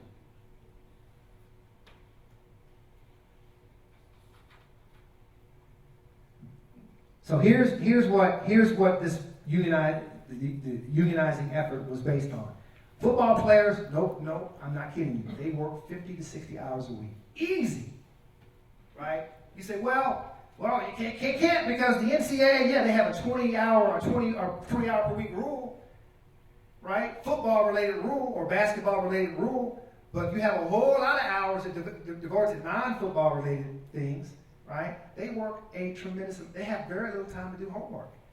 And then not to mention, they're not prepared to do it anyway. So you got all of these, you got this tension, and what's so funny is that athletic departments know this. They know this. The data is out there. There's watchdog groups that watch this. So we know it's out there, but nobody ever does anything about it. Because football is more important, basketball is more important. We want to be entertained, right? So that matters more than anything else. So money not the main concern. They want health care coverage, academic assurances, and job placement. I will say that Memphis does have a job placement program. It just started 2 years ago. So what they do now, they finally have recognized a lot of these kids won't graduate. So they've gotten smart and said, let's bring some of the corporate heads into the department, and let's have a job fair. So they have a huge job fair every year. Federal Express is there, and is one of the big players in Memphis. Federal Express and International Paper. They come out and they recruit a lot of these kids to work in their institutions and so on. So that's a good thing, but still, it's not a degree. Okay, it's a job they may or may not be able to keep for long term. Ed O'Bannon, this is my boy too. Ed O'Bannon, I love Ed O'Bannon. Ed said, y'all making money. Not only are you not giving me a degree, right, but you're making money off my likeness, right? You're making money off my likeness, and I should be entitled to a cut of that, right? And he's filed a lawsuit. Sues the NCAA for making money off jersey images and likeness. Manziel, you remember Manziel, right? $37 million in 3 months when he started to show out in Texas. Win all those games? $37 million. So, should he not be entitled to that? People are coming to watch the game because of him. He's one of the main attractions, right? Should he not be entitled to that look, what's good for the goose is good for the gander. If the corporation is breaking it in on these young men, right, mostly young men, then why should they not be able to profit as well? So, Ed O'Bannon is suing for this kind of analysis. He's saying, you're making money, I should be entitled to that. Well, of course, the NCAA didn't see it that way, right? It's an educational mission, blah, blah, blah, blah. Come on, man. They must think we crazy. They must think we are just so not bright. It's a business. You make money off businesses. Jeez. Okay. Now, here's where we are today. Okay, black men and black women are being gunned down, and and it's not like that's news. The cell phone makes it much more accessible than ever before, but this is not new. Blacks have always been shot and gunned down. You just hadn't heard about it. So now all of a sudden you're hearing about it because of the news. So partly the reemergence of the black athlete activism, it revolves around the criminal justice system and the treatment of mostly black men who are being gunned down unfairly for no particular reason. Why? Because blackness represents blackness for white people in this, and for black people, most of white people. Americans and human beings in general have a negativity bias. I mentioned that before, right? It's very easy to activate that. Just throw a couple of negative things out. I'm trying to activate yours. But I keep saying stuff that piss white people off. I'm not sure if I'm doing it or not. But I'm trying to make a point. I'm trying to activate your negativity bias to show you that it exists. It actually is there, right? And you can actually manipulate it. So partly this negativity bias that exists in America has to do with notions of blackness. So white Americans carry a huge negativity bias. It's there.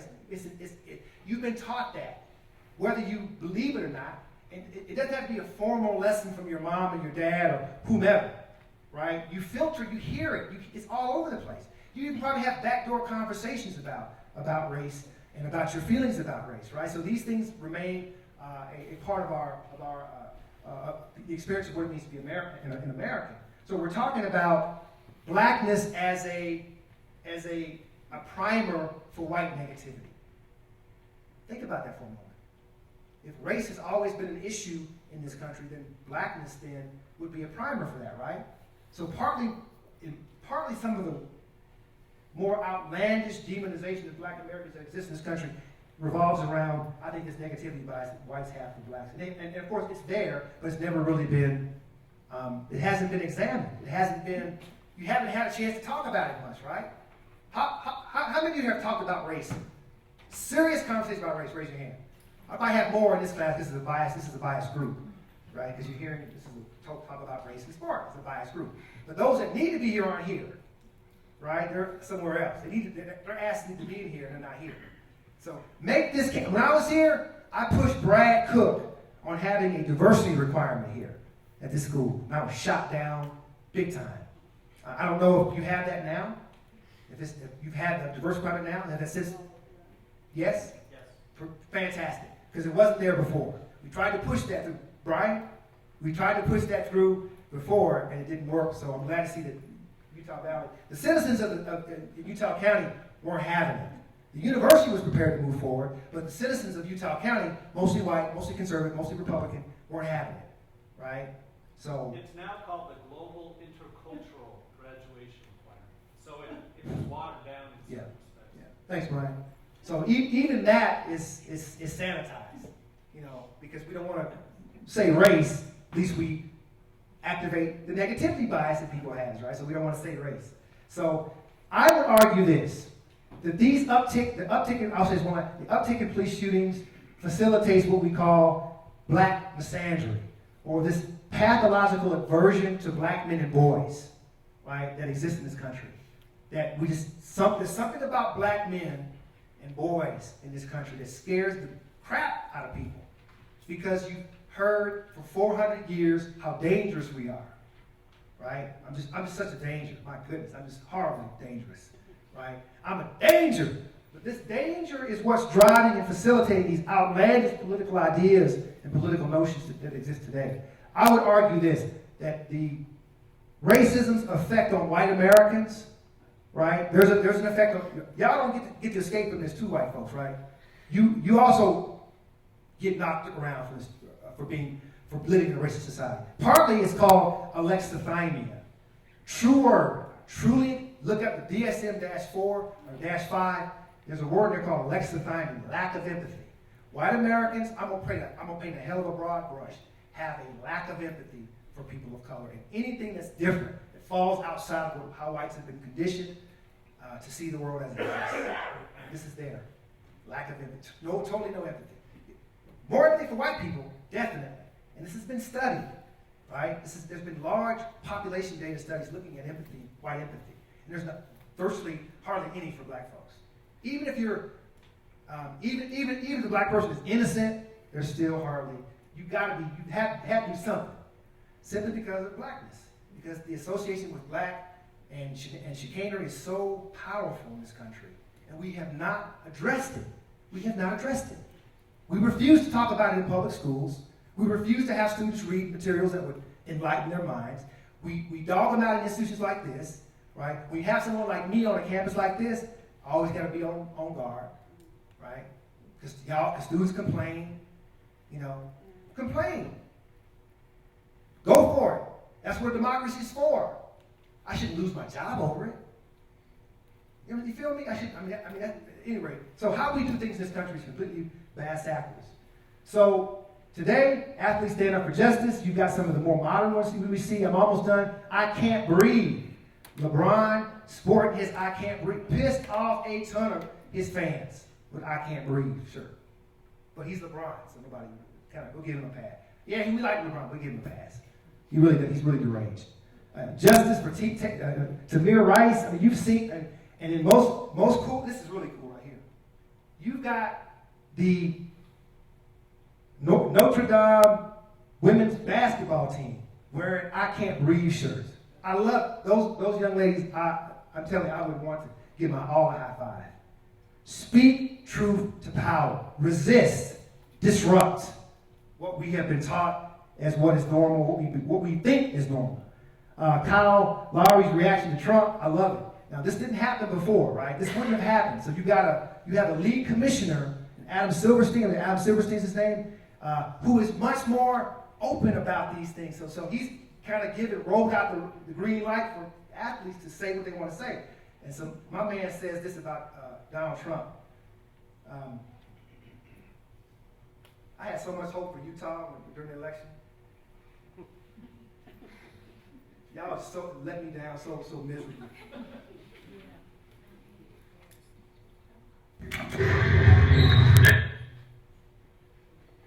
Words on comment on the travel ban in the United States? I think it's bullshit. I think it's absolute bullshit. I mean, our country is the country of the homeland and home to free. And for that to happen, I think it's bullshit. I mean, I'm not going to get into it too deeply, but personally, I think it's bullshit. Can you just want to try it again? Is that a swear? No, not at all. Y'all got to bleep that out. That's how I feel about it. If you use it, you use it. Yeah, I'm sure you can bleep it out. All right, so he says it's bullshit. We need that. We need more of that. You know what we need? We need white students doing. We need white folks doing this. Okay, when y'all say it, all of a sudden everybody pays attention. When I say it, I'm just an angry black man. Right? So I'm completely delegitimized. Because you all have heard the angry black man or angry black woman metaphors. You know you may not have heard it directly, but you heard of it. You heard, oh, they're always angry about something. You heard something, right? So I'm delegitimized because I'm angry. My tone is angry. I'm speaking truth to power. Get the hell out of here with that. I'm being honest. I'm speaking truth to power. Finally, okay? Listen to what I'm saying. Please listen. Try to change. Try to make things better. Either we're going to do it together or we're going to perish together. Either one or the other. It's truly dystopian. I don't see a way out of this unless we truly address it the way it needs to be addressed. We have these difficult conversations and we make the changes that we need to make. Otherwise, we're going to be doing, there'll be another Darren Smith here in 50 years talking about the same shit. And your children will be here in 50 years hearing the same shit. I'm tired. I'm sick of it. I'm sick of this. I'm sick of talking about it. I'm sick of writing about it. Put me out of business, please. I don't want to write about it anymore. I'm done with it. White people, y'all put me out of business. You can do it. You have the power to do that. Use your whiteness to do it. All you got to do is speak up. Start saying something. Right? And start challenging your friends and your colleagues about their stupidity. How many have heard more stupidity now than you ever heard before? I heard it now, and I heard it during the Bush era. I've heard it really, really hear it bad now. So, do you ever challenge people on that? You speak up, you say something, you let it go unchallenged? I know you hear stupid stuff. I know you do. So, I have a little bit of faith in Utah in terms of white Republicans in general. I'm not feeling white Republicans in general. I feel white Mormon Republicans. I have some affinity for white Mormon because I know white Mormon Republicans can be pushed a little bit to see truth if you can kind of tweak it in a way that it'll go down. But generally speaking, it depends on the white person. It depends on the circumstances, etc. So anyway, we got hands up, don't shoot. I guess I was saying it to say I'm not a big fan of white Republicans. So, I mean, why should I? They have they don't speak mine. They don't have any, I have no political interest in what they have. They're trying to destroy what I'm trying to do. They're trying to destroy democracy. So why would I have the least bit affinity for a political party that has it out for my children's detriment? Come on, man, I ain't that damn stupid. Now, You got black Republicans out there who probably need to come see me in the clinic, right? Who have some psychological issues. That's another story. Okay, so Money Talks, BS Walks, Mizzou. I love Mizzou. Wolf resigns, and we talked about that real briefly. I'm loving these guys. Look at these guys, man. A multiracial group. Does that not send a message? Even the white players said, we ain't gonna play. We got your back. We ain't gonna play. We need more of that. What we need. More of that. Less and less. And this is happening because white players saw the inhumanity going on. And they said, we can't let our brothers go down like this. So they stepped up. And the university averted $1 million. Losing $1 million. Where are we today? Kaepernick, my man Kaepernick. I love Kaepernick is a transracial. Look, I can tell you all about Kaepernick's life, his experiences, where he grew up. He should be white. Kaepernick should not be talking like this. He was raised around and with white people, right? White, black, transracial, those who are black and who've been transracially adopted by white folks don't talk like Kaepernick. They don't kick against the pricks like he's kicking, right? They don't do that. So to have him stand up and speak truth is incredible. I've had so many transracially adopted parents reach out to me regarding Kaepernick. And some of them, can we get him? His birth mother, I know his birth mother. And she's like, can you get him? He ain't gonna come and speak to y'all. He might, but I highly doubt it. He's probably busy doing other things, like taking a knee somewhere. All right, so we're done here. Black athletes are taking a stand. Great. Finally, reasserting their platform, making noise, stirring it up, right? And I'll leave in with a thank you. Thank you, Brian. I know I was kind of rushing, bro. Thank you, bro. Thank you. Appreciate it, Brian. Brian Burks, y'all. I love Brian Burks. Brian's been doing this thing for a long time here. You got questions? Any questions? We're going to move right into a panel discussion. That's okay. Great. Questions, because we have to set up for the reception. Okay. So Darren, I'll give you first spot right there. Okay. Yeah, please. Okay. When you talk about how, especially in the 60s and the 70s, very often sports was the only way that African Americans could move up and move out, do you feel like very often, both back then and even now, sports can be an obstacle for activism and even cause divisions? And the example I think of a lot is, as much as we all celebrate Ali as an activist, he was also famous for psychologically messing with his opponents and talking trash to the point where they had a hard time beating him in the ring. And I think of his feuds with Frazier and how he constantly coined him an Uncle Tom, and even with others, George Foreman a little bit in Africa and others. And so in that situation where by the 70s, with sports in general, but boxing in particular, where African Americans had such a monopoly on the talent, they were kind of pitted against each other, and particularly in a sport like boxing, for instance, where they're literally fighting each other. But so that's the example I think of, but even today, where very often African Americans, again, do have such a monopoly a lot of times on athletics. And, with the nature of it being competition, do you feel like that often is an obstacle to activism? And again, because it causes divisions within the African American community. Well, I think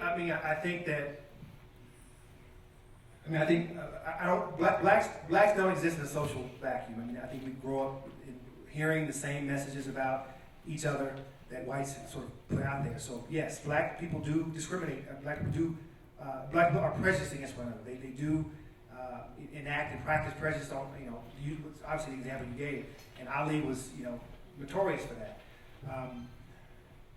I don't know if that overshadows or should overshadow his activism, but I understand what you're saying. The fact that the self-hatred aspect of all of this is working to black athletes' detriment. Rather than uniting around a particular principle, black athletes are pitted against one another in the field of competition. I don't know what to say to that. It is a field of competition, but the Uncle Tom chanting and taunts and all that kind of stuff. Do I dare say I'm guilty of the same thing? I mean, I do have an issue, with black people who don't see the world the way I see it. I do have an issue. I'll put my biases out there. I don't understand that. If you're black in America, you will absolutely experience discrimination. It'll happen. You may not recognize it, but it will happen. Most of the time, discrimination that occurs, it's micro discrimination. We don't really address it. It's the big stuff that gets our attention. The little stuff, the looks, the job, I paid no attention to that. So, man, that's a great question. I think that Ali and others' accomplishments, what they do off the field, is to me more important than that stuff. I think that to me is a byproduct of living in a racist society. And so unfortunately that's going to happen. I don't know if Ali would feel the same way about that today. If he were alive, he would say, but I think he would probably feel very differently about that. But at the time, it certainly was great entertainment. But yeah, black folks, we do discriminate against each other. We call each other Uncle Times. We call it, you're not black enough. And we do that. Well, we got it from y'all. We learned that from y'all, right? So, that doesn't make it any better. But let's cast the blame where it should be. So most of racism in America is learned behavior, and we learned it from white Americans. So just really quick, I didn't get to introduce Janin. She's coming up tomorrow, but Janin is a graduate of Howard, right? Yes. But here there's an announcement coming about a graduate degree soon, so I'll let you tell us that later. But I think we've got some other questions, but maybe Janin can talk about this in terms of her experiences at Howard and how that played out there. Does Howard have a football team? Yeah, we do. They don't get a lot of funding. HBCUs have a lot of issues with trying to get funding for multiple reasons, whether it's federal funding or just the lack of alumni support. I can speak on my experience as a student athlete at Purdue. I ran track for 4 years, and there was this idea. So track and football, not many people come up to see track meets, which is, it happens. The football players definitely did have a lot more advantages than other players. Being a student athlete, there are definitely advantages over non-student athletes. But for me, it was a positive experience. But I knew going in there that I wasn't going to be running track forever. And so that's why my degree ended up being like visual communications design, which is graphic design, and I don't do that anymore. It's just a story in itself. But I would say the NCAA, what can I say without getting too much trouble with NCAA? I do not care. They have like spies everywhere. There's a lot of truth in the fact that it is a business, and that 50, 60 hour weeks, like that's the real deal. I remember I'd have practice, 6 days a week for 3 to 4 hours a day, and then after that, get something to eat, hopefully get homework done. They're pretty supportive for the most part as far as academics, but there really was a struggle balancing that, the student side and the athlete side. And there was a major that was specifically for athletes, and so a lot of the football players, a lot of the basketball players, it was like a management sort of degree. And I don't want to say the level of difficulty was different than other degrees, and so that was my experience. I have a question for you, for the panel, about something that Darren said. You mentioned how you'd really like to see more white people wearing the shirts and doing the things. And the more that I've plugged into conversations about race more recently, I feel like I grew up in Utah. The first time I really knew any black people was on my mission. I served in Milwaukee. And I had this strange racism it was a racism of fear of being perceived as a racist.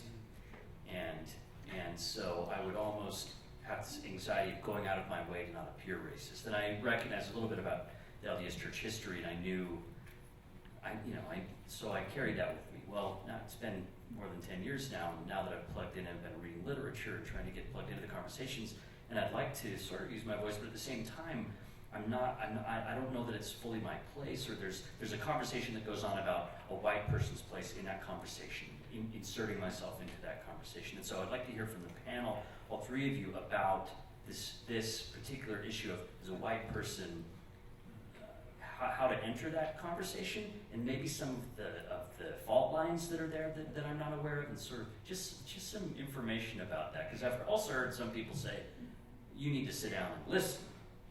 Like, well, we don't need to hear from you right now, and I get that too. So I'd like to hear about that.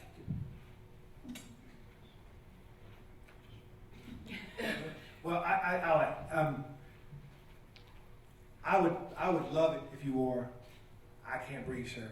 I would parade you around, so people could see, this is something that everybody should care about, not just people of color. This is a human rights issue. I think white Americans' best activism, if you will, the best way that whites can make a difference in ending racism is by taking it back to their white colleagues, their white friends, their white family members, other whites that they're very acquainted with, they know well, and have these conversations there, because that's where it needs to happen. African Americans, I'm a fan of the idea of white allies. I've heard people bash that concept of white allies. We cannot do this work alone. It cannot be done alone. Clearly, it can't be done alone. We have to have help. And it's always been that way. Since the very earliest days of abolition, you probably remember, Frederick Douglass was always, he would always have William Lloyd Garrison, speak for him. So you have that side of it too. But I think that we need more whites out there speaking, talking, arguing, speaking truth to power. This is not just a domain for black people, or activists. This is a domain for anybody, everybody, because everyone's affected by this, whether we like it or not. We're all affected by this. When someone dies by the hand of a police officer and is politicized, we all feel that. We all feel the weight of it. Granted, it might be in different ways, but we certainly feel the weight of that. Racism is a phenomenon that needs to be ended by a multiracial effort to end it. It's not going to be done just by black people, clearly. We've tried many, many times, and it just hasn't worked out that way for us as a people. So we need to have white allies. We need to have people who are willing to put their butt on the line. And where most of that work, I believe, can take place with other whites. So that's my take on it. Well, I'm a cultural and ethnic and racial outsider to the United States. And all I can say is that governments can respond to a political intent. They can change things if they want to. So the question remains, why in the United States does the question of race continue to be permitted? Why do these acts of violence against certain groups continue to be permitted? Because that could be different. It could be changed. But it's not. So the question is, why not? So from my perspective, I think it's because the racial debate is a distraction from what's actually going on, which is the reproduction of a wealth-based and economic system which relies upon class inequality, and where black folk and Native American folk and minorities who sit at the bottom of that, and their labour is constantly exploited. So why would you want to upset that? You can distract people and say, hey, this is about whether or not you like my skin colour or I like your skin colour, when it's actually not. It's about the maintenance of the status quo, which sees wealth unequally distributed. And people don't want to change that. So that's the question. So how can you be involved in that conversation? Critique the system that gives you privilege, and that's an economic system, a social system, a cultural system, and even a religious system. And let's put the question of race to the side and say, hey, that's just a brawl in the background. Well, not just that, it's a horrible thing that distracts us from paying political attention to what's really going on. Things could change. There's no will and intent to do that because the majority value so much the status quo. Those are two wonderful answers. So I love the work of James Baldwin. He's an essayist. He passed away sometime, a couple decades ago. And he had a conversation talking about the word nigger. And paraphrasing this whole conversation, he's talking about this word is not my word. It's a word that was created by white people, by white supremacy. And white people need to figure out why they needed that word.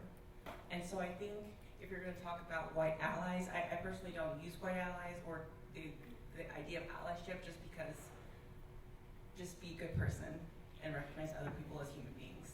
And that's personal view. But kind of like what Darren was saying, this like going back to your own groups, to your family members, and figuring out what is the purpose, why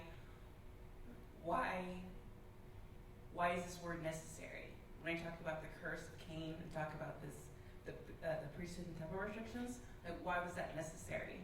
And have those discussions among your peers, and then come back to people of color.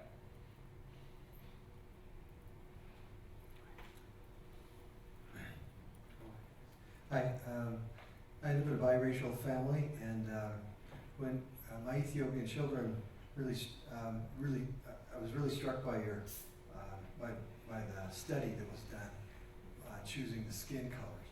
And my kids who were born and raised in Ethiopia had a very biased opinion when we adopted them.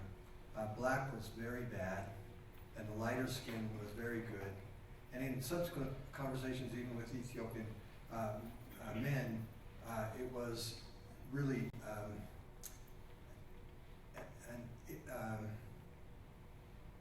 there was no love of the beautiful Ethiopian women. It was the whiter you are, the better you are. And I was really struck by that. So I guess when you talk about the racism in America, it strikes me that it's whether America made it more widespread or not, that it is wider spread than that.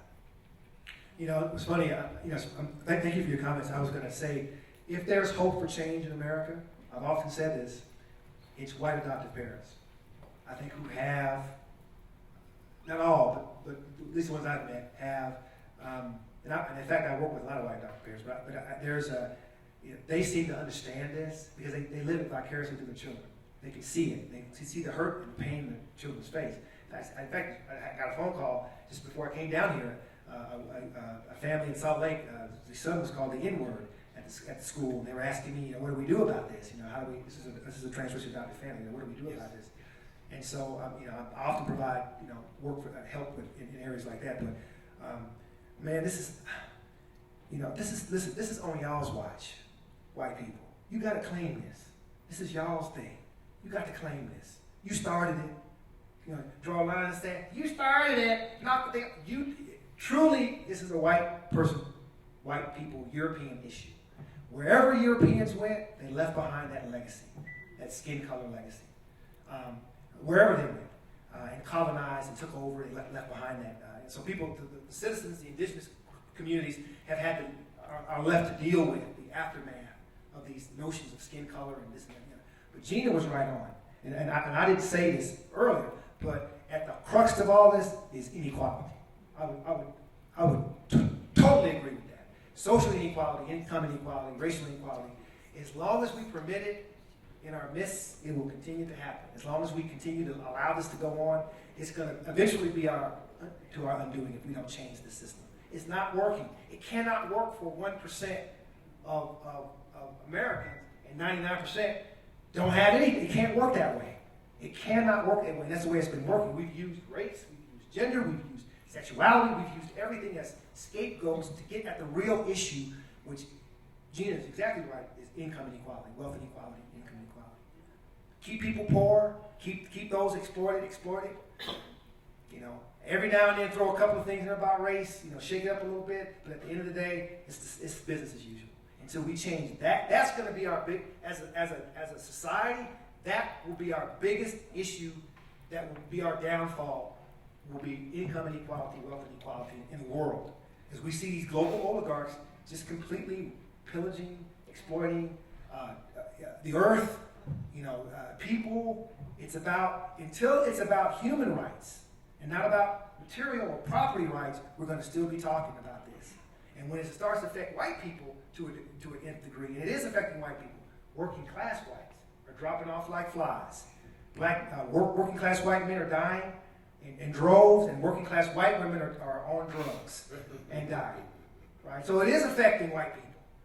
We don't call it race, but it's affecting white people. They're not getting the same benefits as their wealthier white counterparts.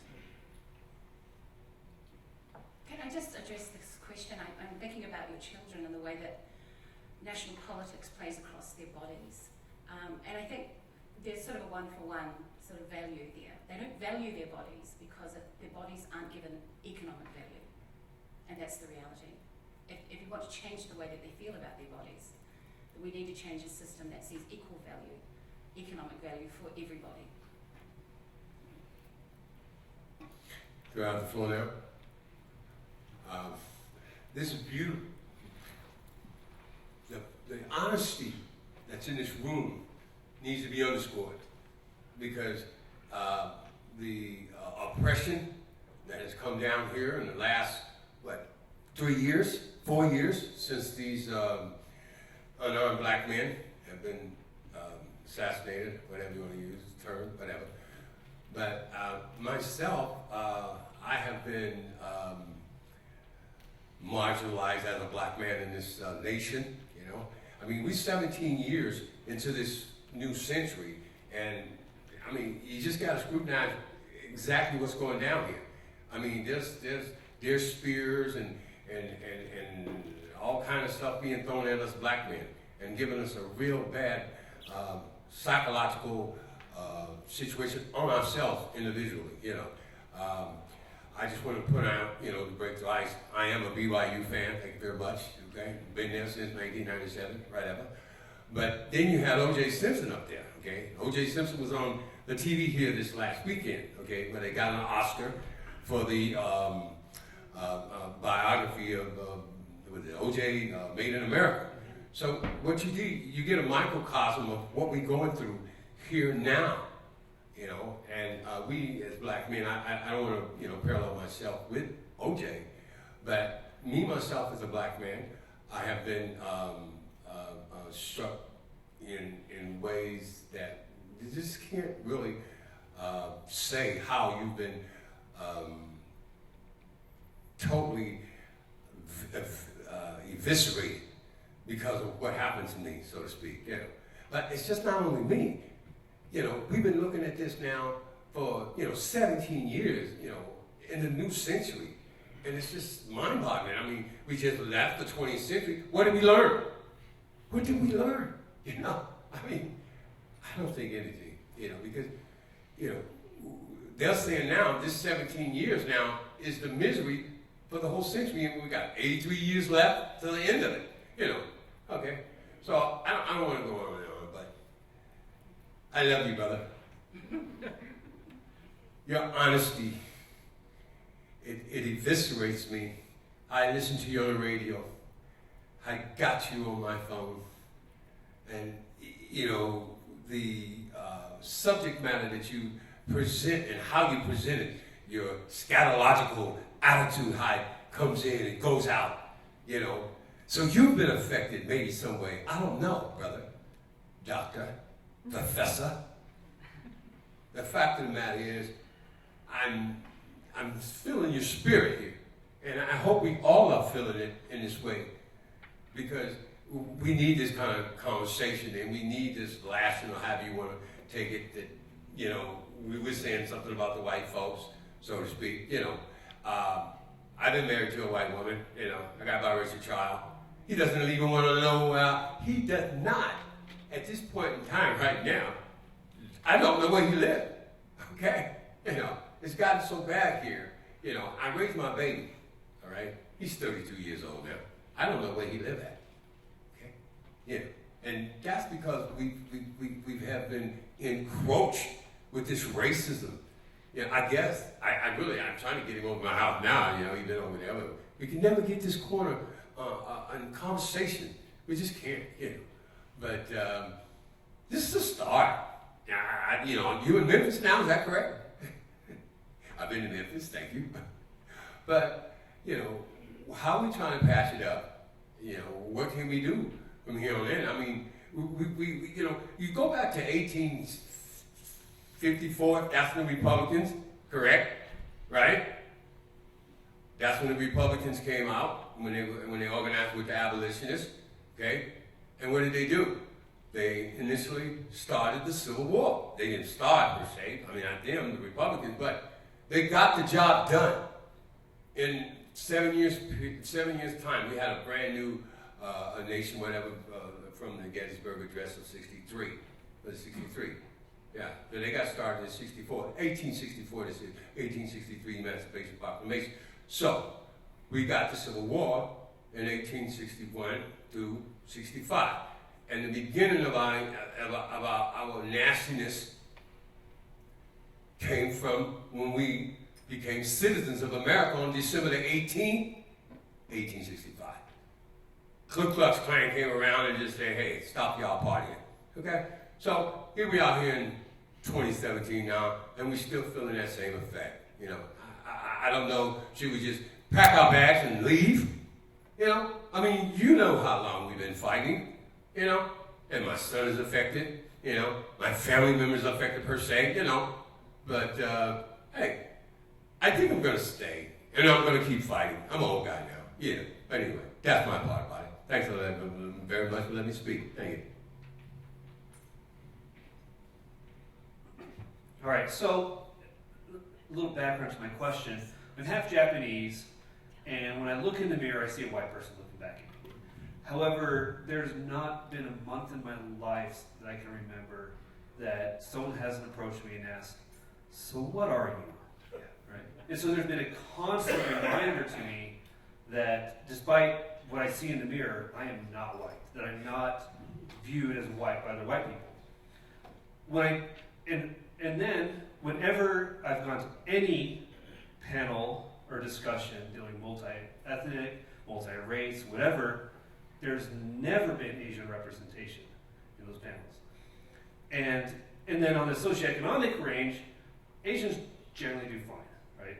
You don't see Asians, half Asians, whatever. I mean, yes, my mom has faced discrimination and whatnot, but not to the scale that others have. And so my question for you is, and this is a question I wonder myself, is where do you see Asians fitting in these conversations? Oh, well, that's a good question, isn't it? And I think one of the differences is that most Asian folk in the United States have a home culture, they have a home language, they have an intact place where they can go back to revive culturally. And many use that. Many maintain connections to those places. So I think the issues may be different.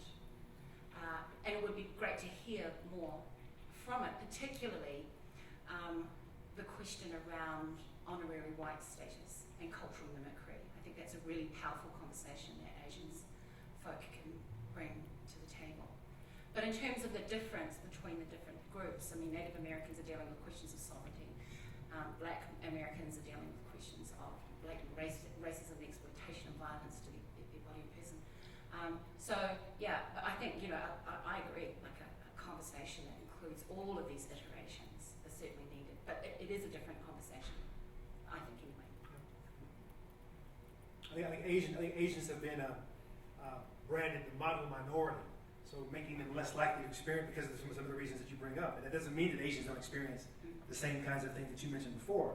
These deep-seated inner psychic feelings about marginalization. I think that's for those who are not white, they all feel the weight of that, you know, to some extent. You know, the question that you raised, you brought up earlier about you as well, sir, about you know, the stress of this. You know, we don't talk enough about that. The psychological, health-related consequences of racism and how it impacts upon our health and our well-being, because it does. It grates upon our body's immune system. It grates upon our body's fight and flight response, because we're constantly having to evaluate whether or not that was something I should respond to or whether I should let it go. So living that way, living constantly under that sort of a threat, has a definite impact on our psychological well-being. I see it in Memphis. I see it in other places as well, where the mortality rate is a lot higher amongst African Americans. And when you compare African Americans with whites, and that's typically the way we compare them, looking at whites and looking at blacks, same socioeconomic status, same educational outcomes, and so on. And blacks don't fare as well, even still, in terms of their overall health and well-being. A woman who is a black woman who is educated, who great job, all the things that whites typically take for granted, still produces a child that potentially has issues at birth than a white woman with the same exact circumstances. So there's something about being black in America that's no longer sociological or psychological. It's epigenetic, right? It's actually in the DNA. Not the DNA that controls for eye color and hair texture, but the environmental DNA of living in a society that denigrates people, that marginalizes people. So black Americans and other Americans of color and other Americans, anybody who is outside of what's considered to be normal, are exposed or potentially exposed to stress. We can see that now with working class white folks, right? They're dropping off. Why? Because of stress. It's stress. Stress is what promulgates working class white women to use drugs, to try to find a way to escape the pain they feel, right? Stress causes real physical pain, literal pain. I'm not talking about feigned pain, real pain. People want to get out of pain, so they smoke weed, they drink alcohol, they use drugs, or whatever they do to alleviate the pain, because they get tired of feeling that way every single day. So it does take a toll. When you are a marginalized person, you do feel the weight of it daily. I feel the weight of it daily on my body, which is why I meditate. That really helps me to sort of deal with it. I just want to throw this out at you. I'm a big Tom Brady fan, and I have been. That, to me, I don't think a lot of people need to be picking up on it right now. But he's been, at top of his game. He's got 5 rings now. And I've been following him since 2001. My point is that, since I've had this stress situation, that kind of like bounces out because I'm totally involved in that. Okay, when that game comes on, man, I'm there. And if you go to, you've been to look at the 18 games in a row they won. Okay, I felt that part of my immune system, to alleviate me from that psychological stress from the racism. You see what I'm saying? Mm-hmm. I'm going with the jazz now, but So sports for you is a way to sort of address some of this? I think so, because I don't have a lot. I'm going to be older here in a little while, But yes, I honestly believe that in my own mind. And this guy, he's been performing. I mean, and I don't know if he knows that's on his shoulders. He has to come out there. This last Super Bowl is going to be made into a movie. Did you know that? I didn't know that. No, I didn't know that. They're going to make it a movie. Wow. To get in it, and I've been in it, like I said, and I don't feel so bad, and even though I have conditions from that and et cetera, but this sports activity, the women too, I don't want to leave you women out, because the women, they in my life too, they freak me up, okay, when I'm down, okay, however, but we need something, because these young kids today, they don't have the parents like I had. My father and my mother, they were Catholic people. Because that was at that time, we had, in America, we had the Catholicism came in with John Kennedy, if y'all remember in the 50s. It came in and it swept. You had the singing nun, you had this nun, and you had the great nun story. My point is that it made us better people. At least we were still going through the struggle, the civil rights struggle still. But we had a religion, and it was a religion then. We got all kind now, but in the 60s, early 60s, that's what it was. We need to alleviate. Thank you. All right. Thank you for your comments, everybody, and questions. Can we thank the panel and Gary especially?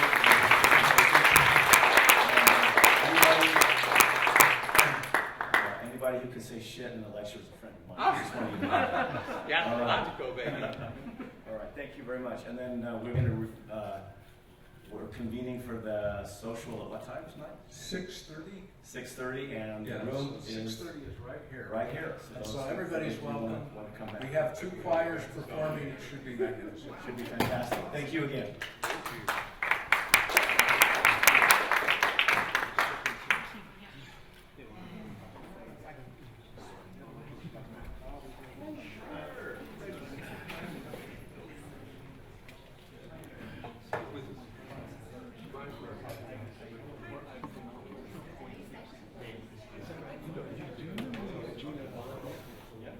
I was here, and I took a picture, and that professor, do you know who he was?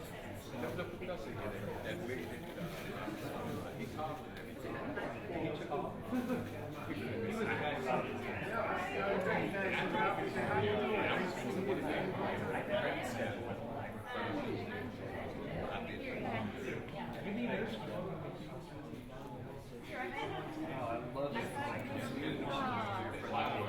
And it's a guy, but I know about it.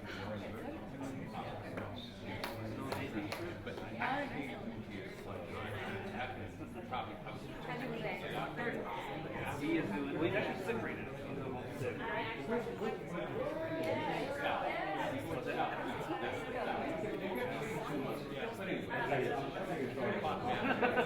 I need to cut it off. I told myself I need to move that more. I just don't know. Otherwise, right now, you're talking. You got it. Right.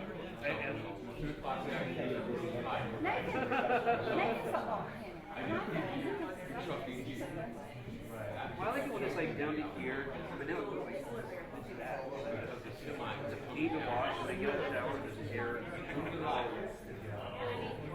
Everyone should have classes. And you got flashlight on there. Well, you got green.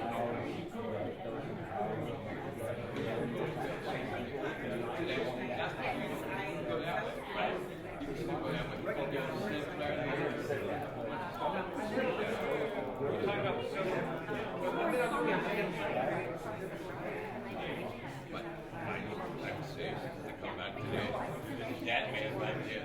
Wow, isn't he awesome? He is awesome.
So this book you joined.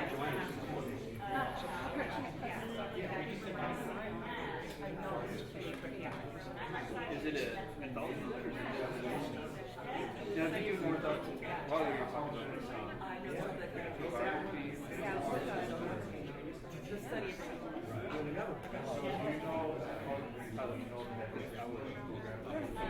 I do want to see it.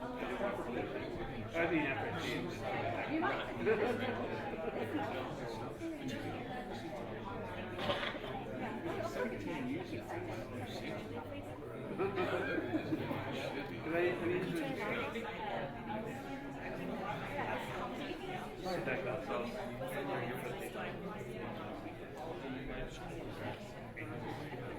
got to just turn it around.